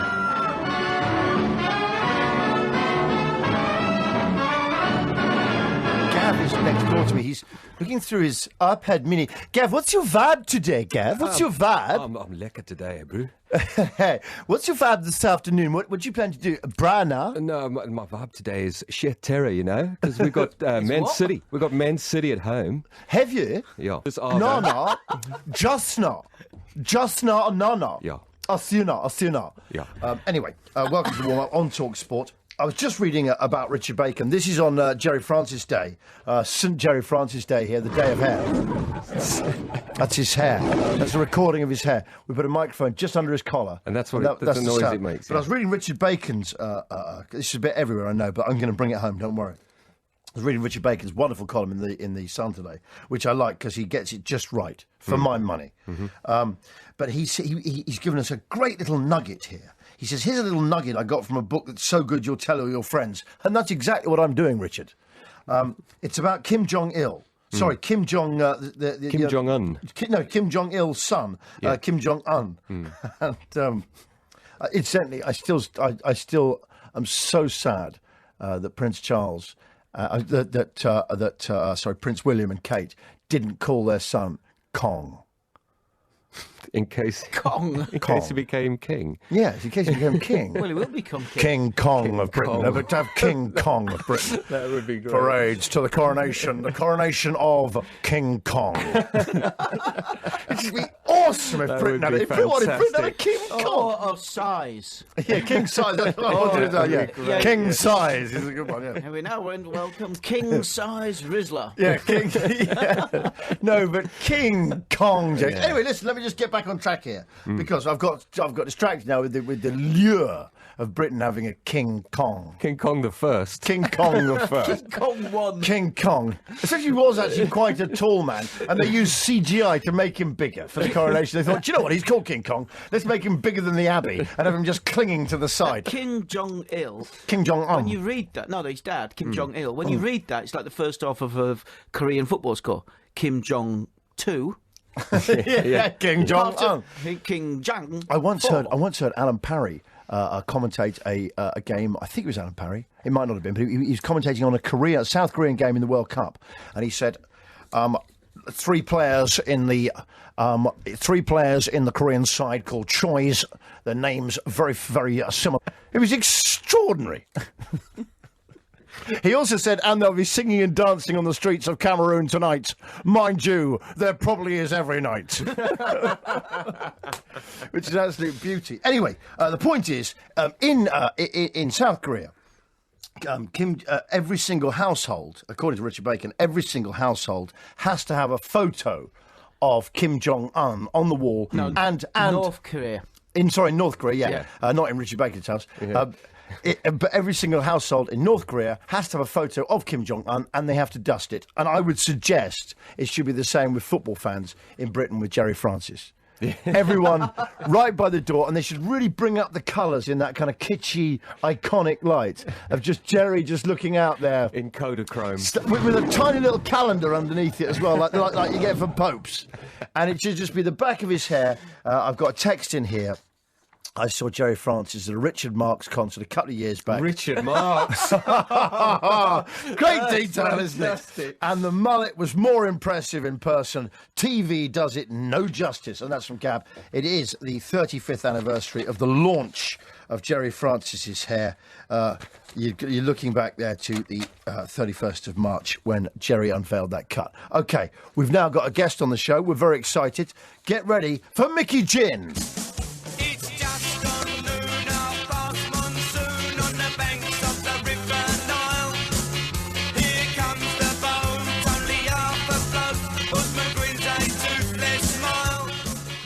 Yes, indeed. The River Nile started. Well, the source of the Nile was Niall Quinn himself. Then we stopped off at he recommended Dickie Ord. Dickie Ord recommended Gary Owers. Gary Owers recommended Gary Bennett. Gary Bennett recommended his brother Dave Bennett, who likes to warm up, incidentally, with a glass of brandy in a bath before we go, while listening to Maxi Priest. We've now got his recommendation. This is Dave Bennett's recommendation. Who's the man, the ledge? Mickey Gin. Mickey, good morning. Good morning, Johnny. How are you doing? Okay. Yeah, very, very good. Now, you are obviously former Peterborough and Coventry midfielder. You were nominated by Coventry teammate Dave Bennett for this show. What was Dave like in the dressing room? Yeah, Dave's a great lad. Still is a great lad. It was heart and soul, really. Not just in the dressing room. Obviously, when we used to go out on a regular basis, he was always out for a night out. Whoa! Now you've got us interested. You use the key. Can I just double-click those words? Regular basis. We'd like to double-click that right here on the show. How regular was this basis? Well, a couple of times a week, depending on, obviously, you'd have to work it around when we were playing football. Obviously, that was what a bore. Was important, obviously, at the time. How annoying! How annoying that the game actually got in the way of your drinking schedule. Yeah, a midweek game was a bit of a pain, I have to say. Bet it was. You're right. Was there ever sort of anger about it, going, no, we got a big night planned. Not a midweek game. Can I just That's ask right, you? Sorry, Mickey. Those cars in the background. Are you on your post round now? I am. Good man. That's fantastic. Yeah, you're delivering. Whereabouts are you now? I'm in Corley. It's a rural round. It's out in the countryside, so it's a beautiful day. So it's a real nice spot. Obviously, I'm out on delivery at the moment, so I've had to stop to talk to you. So it's not a problem at all. Okay, that's all right. We don't mind that you're at work. Is we like your that. sack heavy? Yeah. Have you sacked there? And how far into the round are you? I'm 3/4 into the round. Obviously, I like to get a move on a Saturday because obviously I do my football work in the afternoon, so I need to get finished in time. So that sort of moves me on a bit quicker than I normally go in the week. Anyway. Okay. Are you focused for the fourth quarter? Oh yeah, totally focused. It's just like the last 20 minutes of a game, really. You know, you have to be switched on, don't you? Do you ever get it like near the end where your legs suddenly go a bit light with the adrenaline of it? Well, yeah, that's true. Yeah, a lot of mistakes tend to happen when your concentration goes. Do you ever do that? Like miss a letterbox in the final minute? Just fluff one, put it on the post. I've actually walked up. I've been to farms and realised I haven't got anything for the farm, but it's just habit. You know, you switch off. You're thinking about the game in the afternoon, and it tends to be a Saturday morning. So you're saying football is affecting your work as a postman? That's brilliant. Even now. Yeah, even now. Yeah. Okay. That's right. Yeah. I saw some footage of Mickey and the Coventry players doing some ballet training when they were at Coventry. Right, I've seen that. Right. Yeah, that was. Tell us about that. That was in 1983. That's right. Bobby Gould was the manager, and obviously Dave was there. Myself, Terry Gibson, Sam Allardyce was and there. a young Stuart Pearce Sam was at the front at the time. I remember I sort of crept to the back, but all the brave ones like Sam and Benno were at the front. But we did a bit of a session with this ballet Russian ballet. I think they're in doing a show in Birmingham somewhere, and we just probably decided to get them down and then show us a few moves, you know. So did they find even then? Did they find the thought of Sam Allardyce doing ballet hilarious?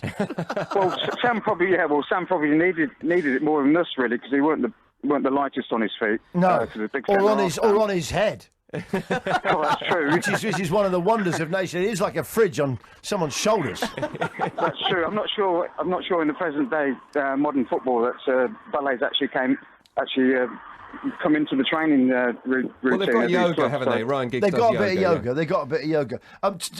Tell me, what was Sam like back then? I mean, I'm just interested. Yeah. I mean, obviously now we think of him as a manager. He's still getting flack at West Ham, even though they won this week. They were still booing him. I always look at him and just wonder if his head's got a freezer compartment.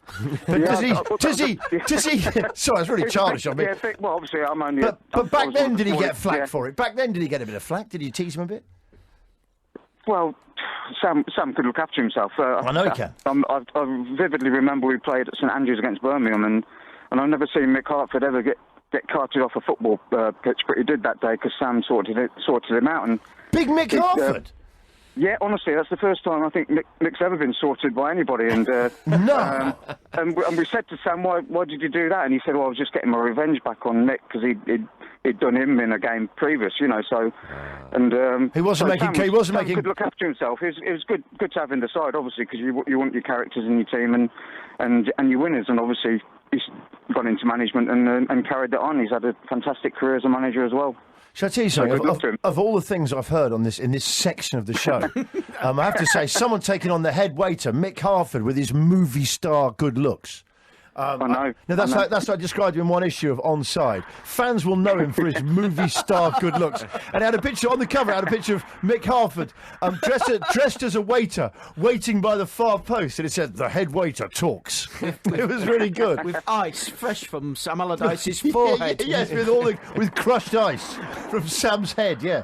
It was a nasty injury. I remember it was terrible. Well, it must have been to get Mick Hartford off. I mean, Mick Hartford's hard, man. He's hard. I know, exactly. Yeah. Last time I saw Mick, he was lost in southwest London somewhere, taking Wimbledon youth team out for a drink to quote, "show 'em how it's done, John," as a warm up. Hey, what was it like working for Joe Jordan, Mickey? For who, sorry? Joe Jordan. Didn't you play under Joe Jordan at Stoke? I did, at Stoke City, yeah. At Stoke, yeah. Well, Lou McCarry signed me for Stoke City, and obviously Lou went to Celtic, and Joe Jordan came in, and Joe had obviously played out over in Italy, and he'd brought a lot of that sort of training, the Italian training style, in to Stoke, and really enjoyed the training with him. And sadly, he didn't last very long there, which was a shame, but... I did enjoy the training with Joe, and obviously he's sort of paired up with Harry Redknapp, hasn't he? And done a few things with Harry. So, how can I just ask you, just rewinding? I know this sounds inane, but that's the sort of guy I am. But how small? How small was Lou McCarry, little Lou, when you're up with him? Same size as I think he was slightly taller than me. No, which, I don't think there's many smaller than me, but Lou was about 5'6", 5'7". I think I was about 5'5". Okay. But never used to bother me or Lou. I'm sure no. Lou McCarry. Anyway. Yeah, they are. Maradona, Gianfranco Zola. What I think is there's less distance between your brain and your feet for the messages to go to travel. Movements. So you could just be a little bit. I know them. I think you're right. They travel at the speed of light, but I still think that it's that extra little picosecond you get in there. Just gives you that extra. Well, maybe adds to a nanosecond on the ball. Sorry, exactly right. Yeah, you find that's why all the smaller players, Johnny, are good close control, quick over the ground, and they tend to be the most intelligent and elusive players, don't they? The smaller type players. So. Absolutely right, Mick. Mickey, can I ask you, did you ever have a Jerry back haircut, Jerry Francis style? Never, no. I sort of had a bit of a wedge when I was in the 80s. That's not Mickey. That's not happening for the money today. That's not happening for us. Mickey, who's the next letter you're delivering? Yeah, I'm going to Moathouse Farm, which is in Crawley. That's on Wall Hill Road, so I've got to go there. Mick, here's the last point here. Sure. After winning the FA Cup, apparently you drank for 2 weeks, then you went to Magaluf for a week before returning to fans who wanted to buy you more drinks. Is that true? That's true. That is true. I went to a couple of parties. I went to a party because I went back to Peterborough to see my family, and there was a surprise party laid on for me at London grounds, at London Road, the posh ground. So I started. We never finished really. We sort of carried on. Well, wait a second. Still going you say you've never finished drinking after winning the FA Cup. Let's leave it on that. It was the end of the season anyway, so... fair play. Yeah, well, I think you should perhaps stop now, though, Mick. Yeah, Malthouse Farm's waiting for a sober postman. Easy, Mick. What do you got in that van? All right, listen, I'll speak to you later. Ladies and gentlemen, we've met. Oh, Mickey, who should we speak to next week? Who do you think's hilarious with many a tale to tell? Come on, Mick. Cool. I was thinking of maybe Cyril Regis. Great idea. Great idea, Cyril Regis. Big Cyril. Yeah. He'll give us the 3 degree memories. We'll be getting Brendan Banks and Laurie Cunningham all the Douglas Bromwich Albion mob. Me, Cyril and Benno used to go out on a regular, to the Soul Do's and. Me, Cyril and Benno used to go out on a regular basis to the Soul Do's. We can ask him next week. Hammersmith Odeon in London, we used to go there regular on a Sunday. There used to be some great shows there. Not Northern Soul. No, not that. No, you white just, stuff. No, this is the proper black soul singers. This is the real. No, that was Northern Soul as well. All right, listen, Mick, that's brilliant. That's a great starting point for next week. We're going to talk about you, Cyril and Benno out on Soul Nights. Sunday night, Hammy Odeon. Yeah. Beautiful. Speak to you later, ladies and gentlemen. The man, the legend. He's on his post round. He's Mickey J. Thanks, Mickey. Coming up next, we've got Back in Black. We've got more James Brown. We've got more Sporterisation. We've got more on the Jerry Francis Day of Celebration when we celebrate the Jerry back. It's all coming on your warm-up in association with Capital One. Stay with us.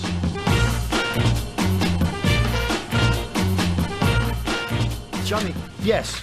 Johnny, I would like to ask questions. If you want a free drink and you live in the Humberside area and you don't want to go to Old Trafford to get the free VIP champagne, Ghoul FC, which is being co-run by Curtis Woodhouse, the boxer, are doing a brilliant promotion at their match today, home match. Everybody who goes to Ghoul FC to watch them today gets free beer. No.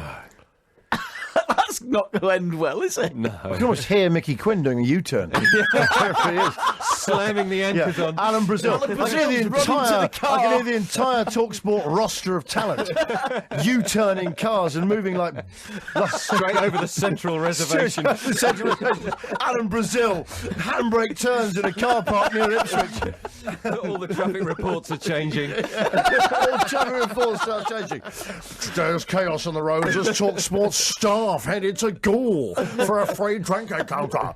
Alan Brazil was set to lead the charge earlier today. Mickey Quinn has been found in a wreck, just holding a can of beer, saying, "Where's Ghoul?" He wouldn't let go of the crumpled remains of his Atlas. Where's Ghoul?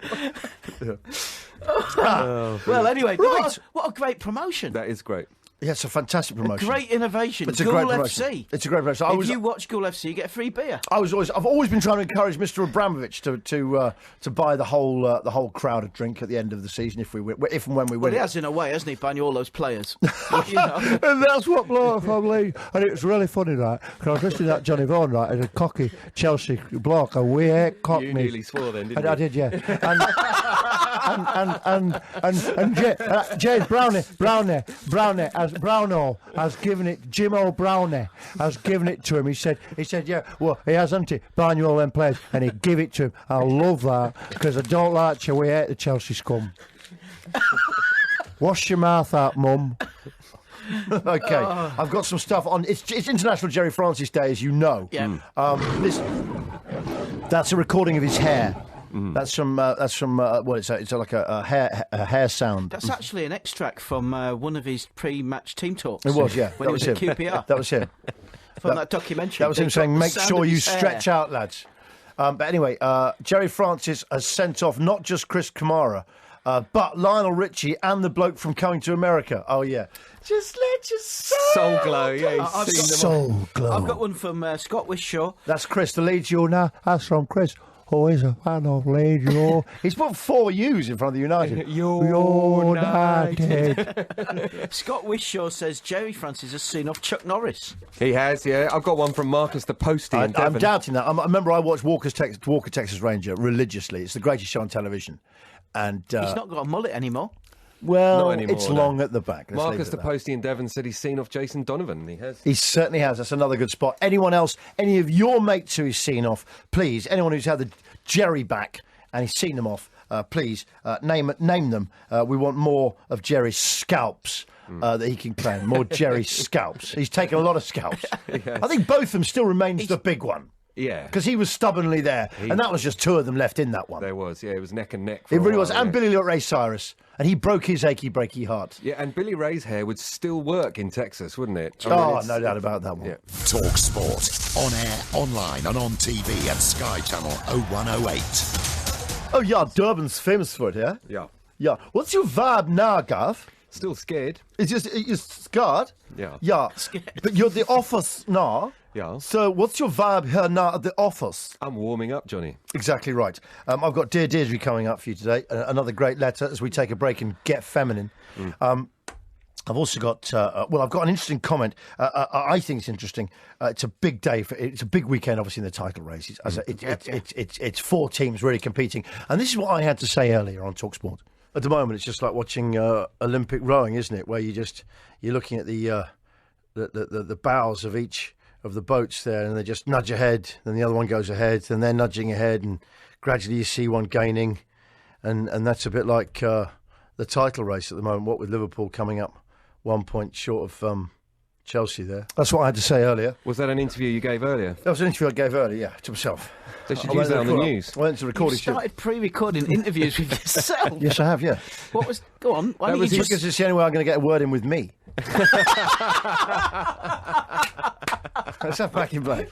Back in black! Back in black!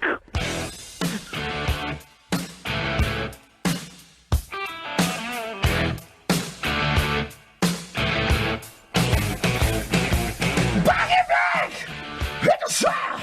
And it's all around to be bad! Cut loose! From the news! I told you I went to see them that time, Gavin, and his microphone turned off. Really? What? Yeah, Brian Johnson? Brian Johnson's. And he actually sings. He has his microphone amped up really loudly, and he actually sings like this. Oh, really quietly. No, he doesn't. Yeah, it's really quiet. They just That's put just your massive effects on it. theory, yeah. That keeps me hanging about. They just put huge volume on it. It's like a mouse. It's like a mouse squeaking. Anyway, Gav, it is Back in Black. Let's talk about Andre. Yeah, this is the game against between Chelsea and Arsenal, which I Oh, don't man. particularly want to talk about. But he said this week that he was knocked for 6 by that mistake, which is a bit of an unfortunate phrase. Yeah, well, cricketing analogies. Because so were Arsenal. But it was a mistake, the mistaken identity. But Why were you not for 6 by? You had a touch. What do you mean? Well, you got the wrong man sent Yeah, off. you got the better player. No, Stayed No, on. not only does he now not get banned, the guy who should got a red card gets banned, but the guy did get... You're going to get a man sent off anyway, so that doesn't matter. You get a guy sent off No, I who's understand now what going you to have mean, his yeah. red card rescinded, so you got no one actually banned. No, the red card for Oxlade-Chamberlain was rescinded not because of that. It was rescinded because the ball wasn't going into the net. So he didn't deny a goal-scoring opportunity. It should have Okay. been a yellow card and a penalty.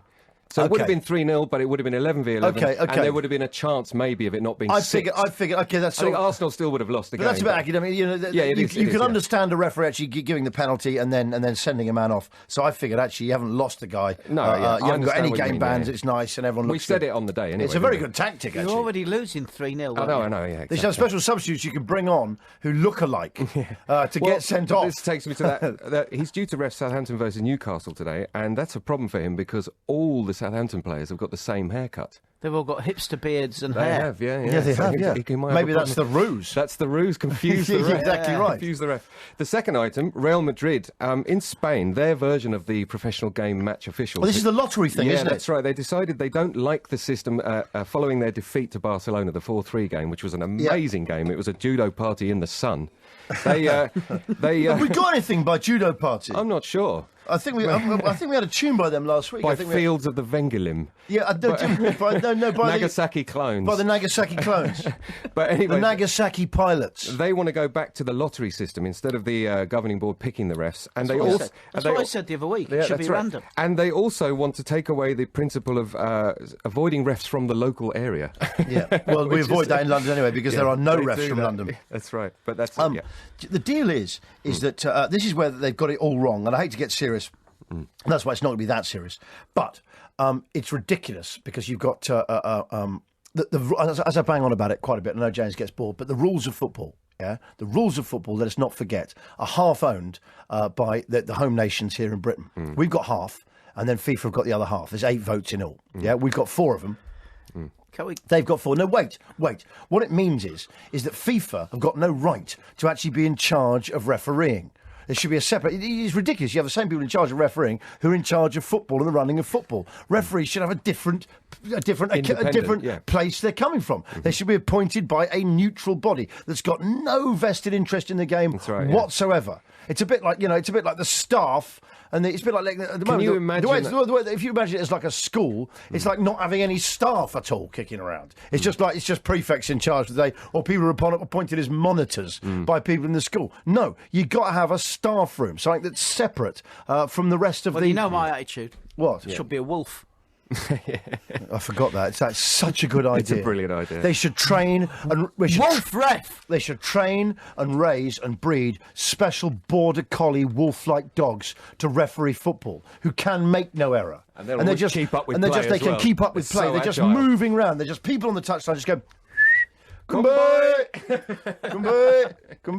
And that's it. And also, if they want to have one player who's got to come for a talking to, they can peel him off from the pack. By the way, we got to finish soon because we've got to get on the road to Gould. Okay, you're right, absolutely right. For the free drink. At Gould, they're offering free drink today, free booze.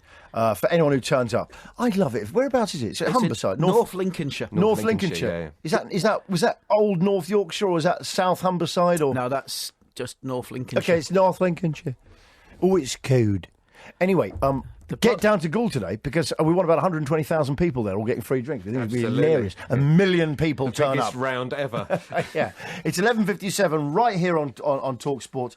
Goodness me, that's an hour gone. Talk Sport. On air, online and on TV at Sky Channel 0108. I notice at the moment more referees listening to their headgear.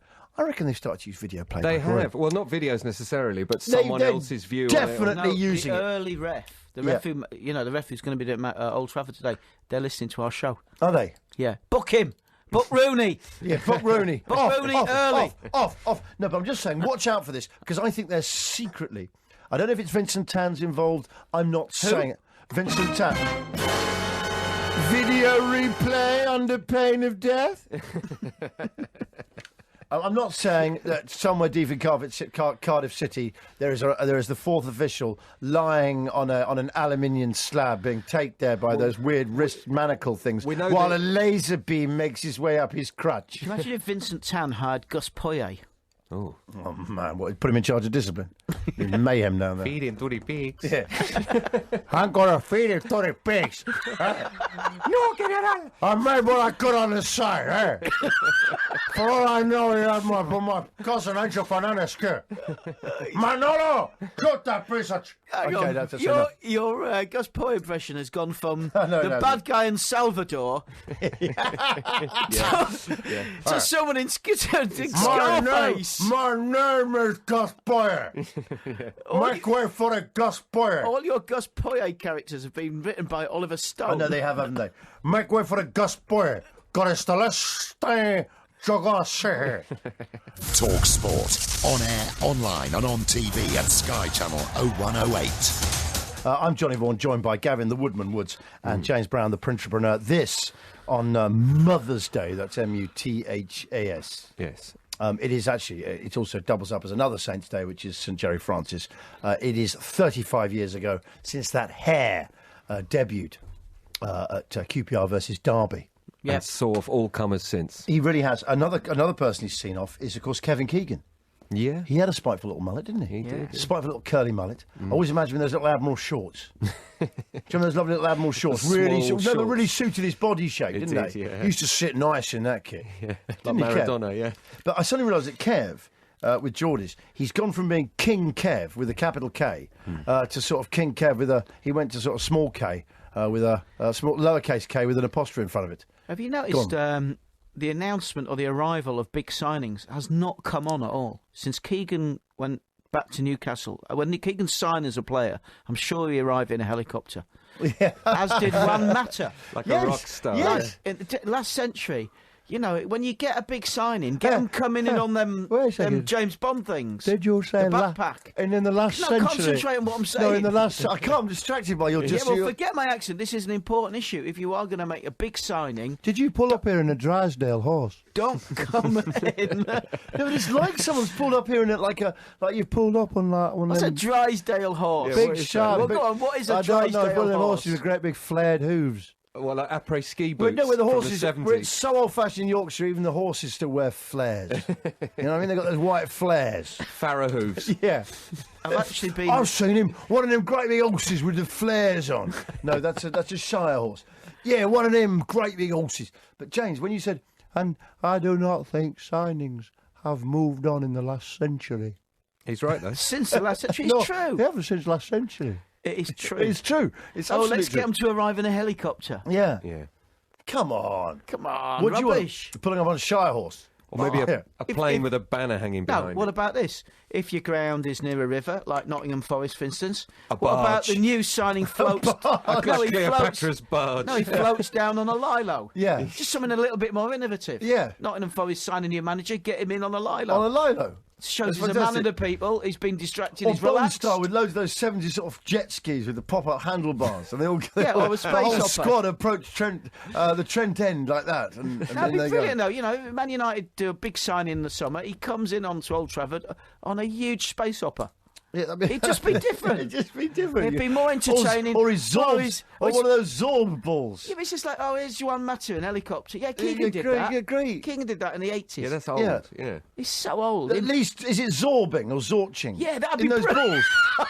Sorry, Zorch, that's a psychotic Those thing. big, huge, Balls. inflatable seafood balls. Yeah, and they roll him down right from Derbyshire. And he gets injured on day one. He just No, it rolls would be injured because he'd be in the big, Yeah, big he's pressurised protected. ball. Yes. Protected by the I like He that. just gets bounciness. out Or- just covered in sick. What about one of them reverse bungees where they Yes. just fire you? Yeah. Man U's new left back, A human fired in, Luke cannonball. Shaw comes firing in. Oh, do you know what? You say human cannonball, it's still the funniest. I do this already. The funniest ever quote in the history of quotes ever. What? This makes me laugh anytime I'm down. Okay. Anytime I've got a moment when I'm down, this is what tickles me. Go on. It's you know Barnum used to run Barnum Bailey Circus. P.T. Barnum. Yeah, Yep. P.T. Barnum. He's the Yeah, quote yeah. master. You don't read publicity, you measure it. Is what he said. Yep. Right. But he said their human cannibal retired. Yeah.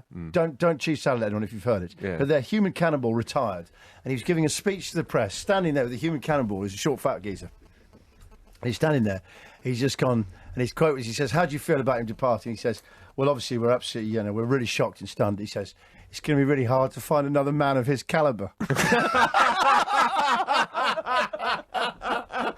Is that real? That's absolutely true. It's absolutely true. It's the greatest ever quote. There's not a day. And he said it absolutely straight face. That's your gun. That's your For me, gun barrel therapy. Well, they must have to fit them quite Yeah, 'cause accurately that's in the thing, the he's got- barrel. That's the point. He was a real penny pincher as And well. he so actually they- meant it. They didn't want to make a new gun.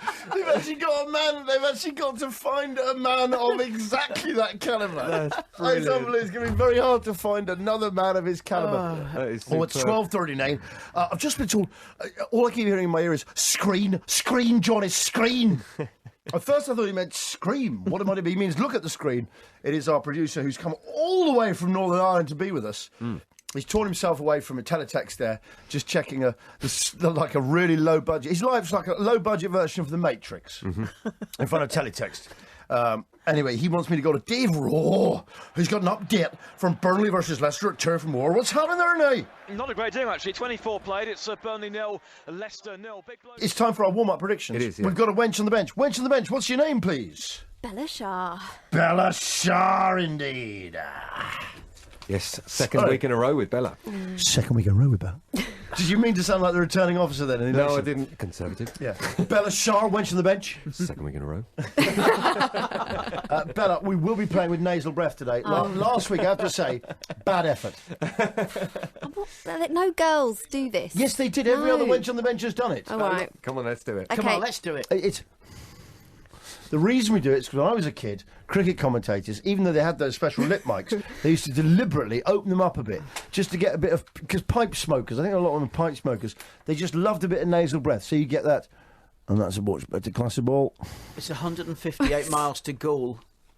Well, from here. Yeah. So come on. Yeah. How are we going to do that in the next 2 hours to get your free booze? While I was doing the nasal breath there, that was a bit of a that was tangential even for you. Good. But you're a tangential giant. We've only got 2 minutes. Come on, let's do them. Okay. Bella Shah, are you ready? I'm ready. Okay, Gould, of course, they're giving out free drinks for everyone who turns up. Everyone goes to watch Sutton Coldfield. Let's get a few 100,000 up there. Get down to Victoria Gould, Pleasure bust Grounds. their bar dry. Okay, here we go. Tips that away for 4 runs. Arsenal v Man City. Okay, Arsenal versus Man City. It's tough to call, but I think... God, it's tough to call this. I think it's going to be 0-2. Gav? I'm going with my head with this one, obviously. 1-3. Oh, what? No, you can't go. You never can do that. I'm going with my head, I have to. Okay, front of the bench. I've gone Arsenal 2, Manchester City 4. I'm the bench. Oh, sorry, he looked at me. Sorry, James. Sorry, James. Bella, don't. I know. We look alike. Yeah, you do, actually. Arsenal 2, Man City 4. Oh, sorry, That was God. yeah. Sorry, I meant... That was more like a nose blowing. In fact, that means I'm going to turn mine round from Arsenal 2, Manchester City 1. I've changed mine. Excellent. The bench. I'd already written 1-3. You can have 1-3. You can have 1-3. That's fine. 1-3. Liverpool-Tottenham. That's good. That's much better. But Liverpool-Tottenham. I'm going to say Liverpool-Tottenham. I think it's going to be 2-2 here. Gavin? 3-1. Okay. James? Liverpool 4, Tottenham 0. Okay. That's really long. The bench? 3-2. Thanks very much. You're really good at this. Northampton Town versus Bury. Gav? 1-2. Okay, 1-2. The bench? 1-1. Okay. Well, that one's going to go 3-1. You're going 3-1? Yeah. Okay, Northampton Town 0, Bury 1. That's it. And that concludes today's matchday predictions. Listen, that was the warm-up. Just to say at the moment, the bench at top 57. I'm on 50. Gavin's creeping up on 49. James way behind now on 35. Gav got an exact score for Man United, Man City. Extraordinary. Plus wins for Spurs and Newport. He pulled off a treble last week. I did, yeah. First one has not done that. Thank you very much to James Brown. Thank you very much to Thank you very much, Miss Shah. Thank you very much to Gavin the Woodman Woods. Thank you very much for everyone who texted in. Thank you to Jerry Francis for having inspirational hair that guides us, leads us on this Mother's Day. Enjoy yourself. Kick football out of football.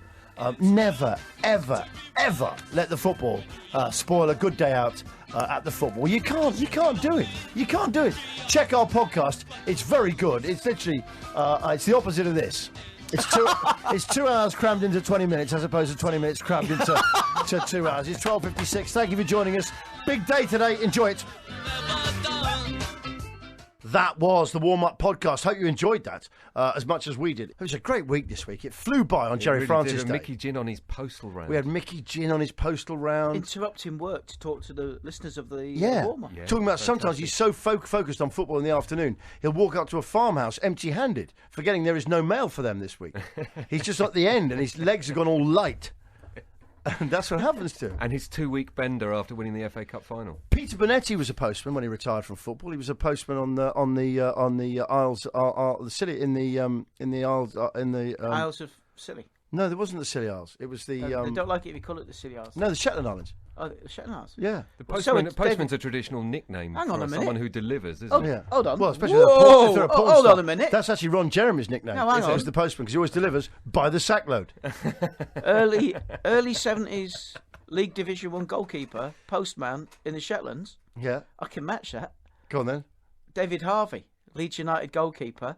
Go on. He's postman in the Orkneys. Cyril Regis coming up. We've got next You week. know what they call him, Big Cyril? Right. But he's like with Dave Watson for me as well. I stood next to Dave Watson and Big Cyril Yeah. I stood next to Big Cyril at a Nottingham Forest game. Did you? And he's not as big as you seem. I've stood next to Frank Height-wise. Leboeuf. I thought he was going to be about 6'6", but he's about my height, and I thought, oh God, it's weird. because he's isn't it, slim. isn't it? He looks taller. Yeah. Do you remember Dave Watson? Yeah, I do The remember England Dave Watson. centre Yeah, back, of course I do. Man City, Southampton. Yeah. I mean, when you're a kid, he I looked thought- massive. He looked enormous. He looked like one of the biggest humans. He's the same size as us. Is he? He's just Because at the time I thought he was like Gulliver. But that's the same with Cyril Regis.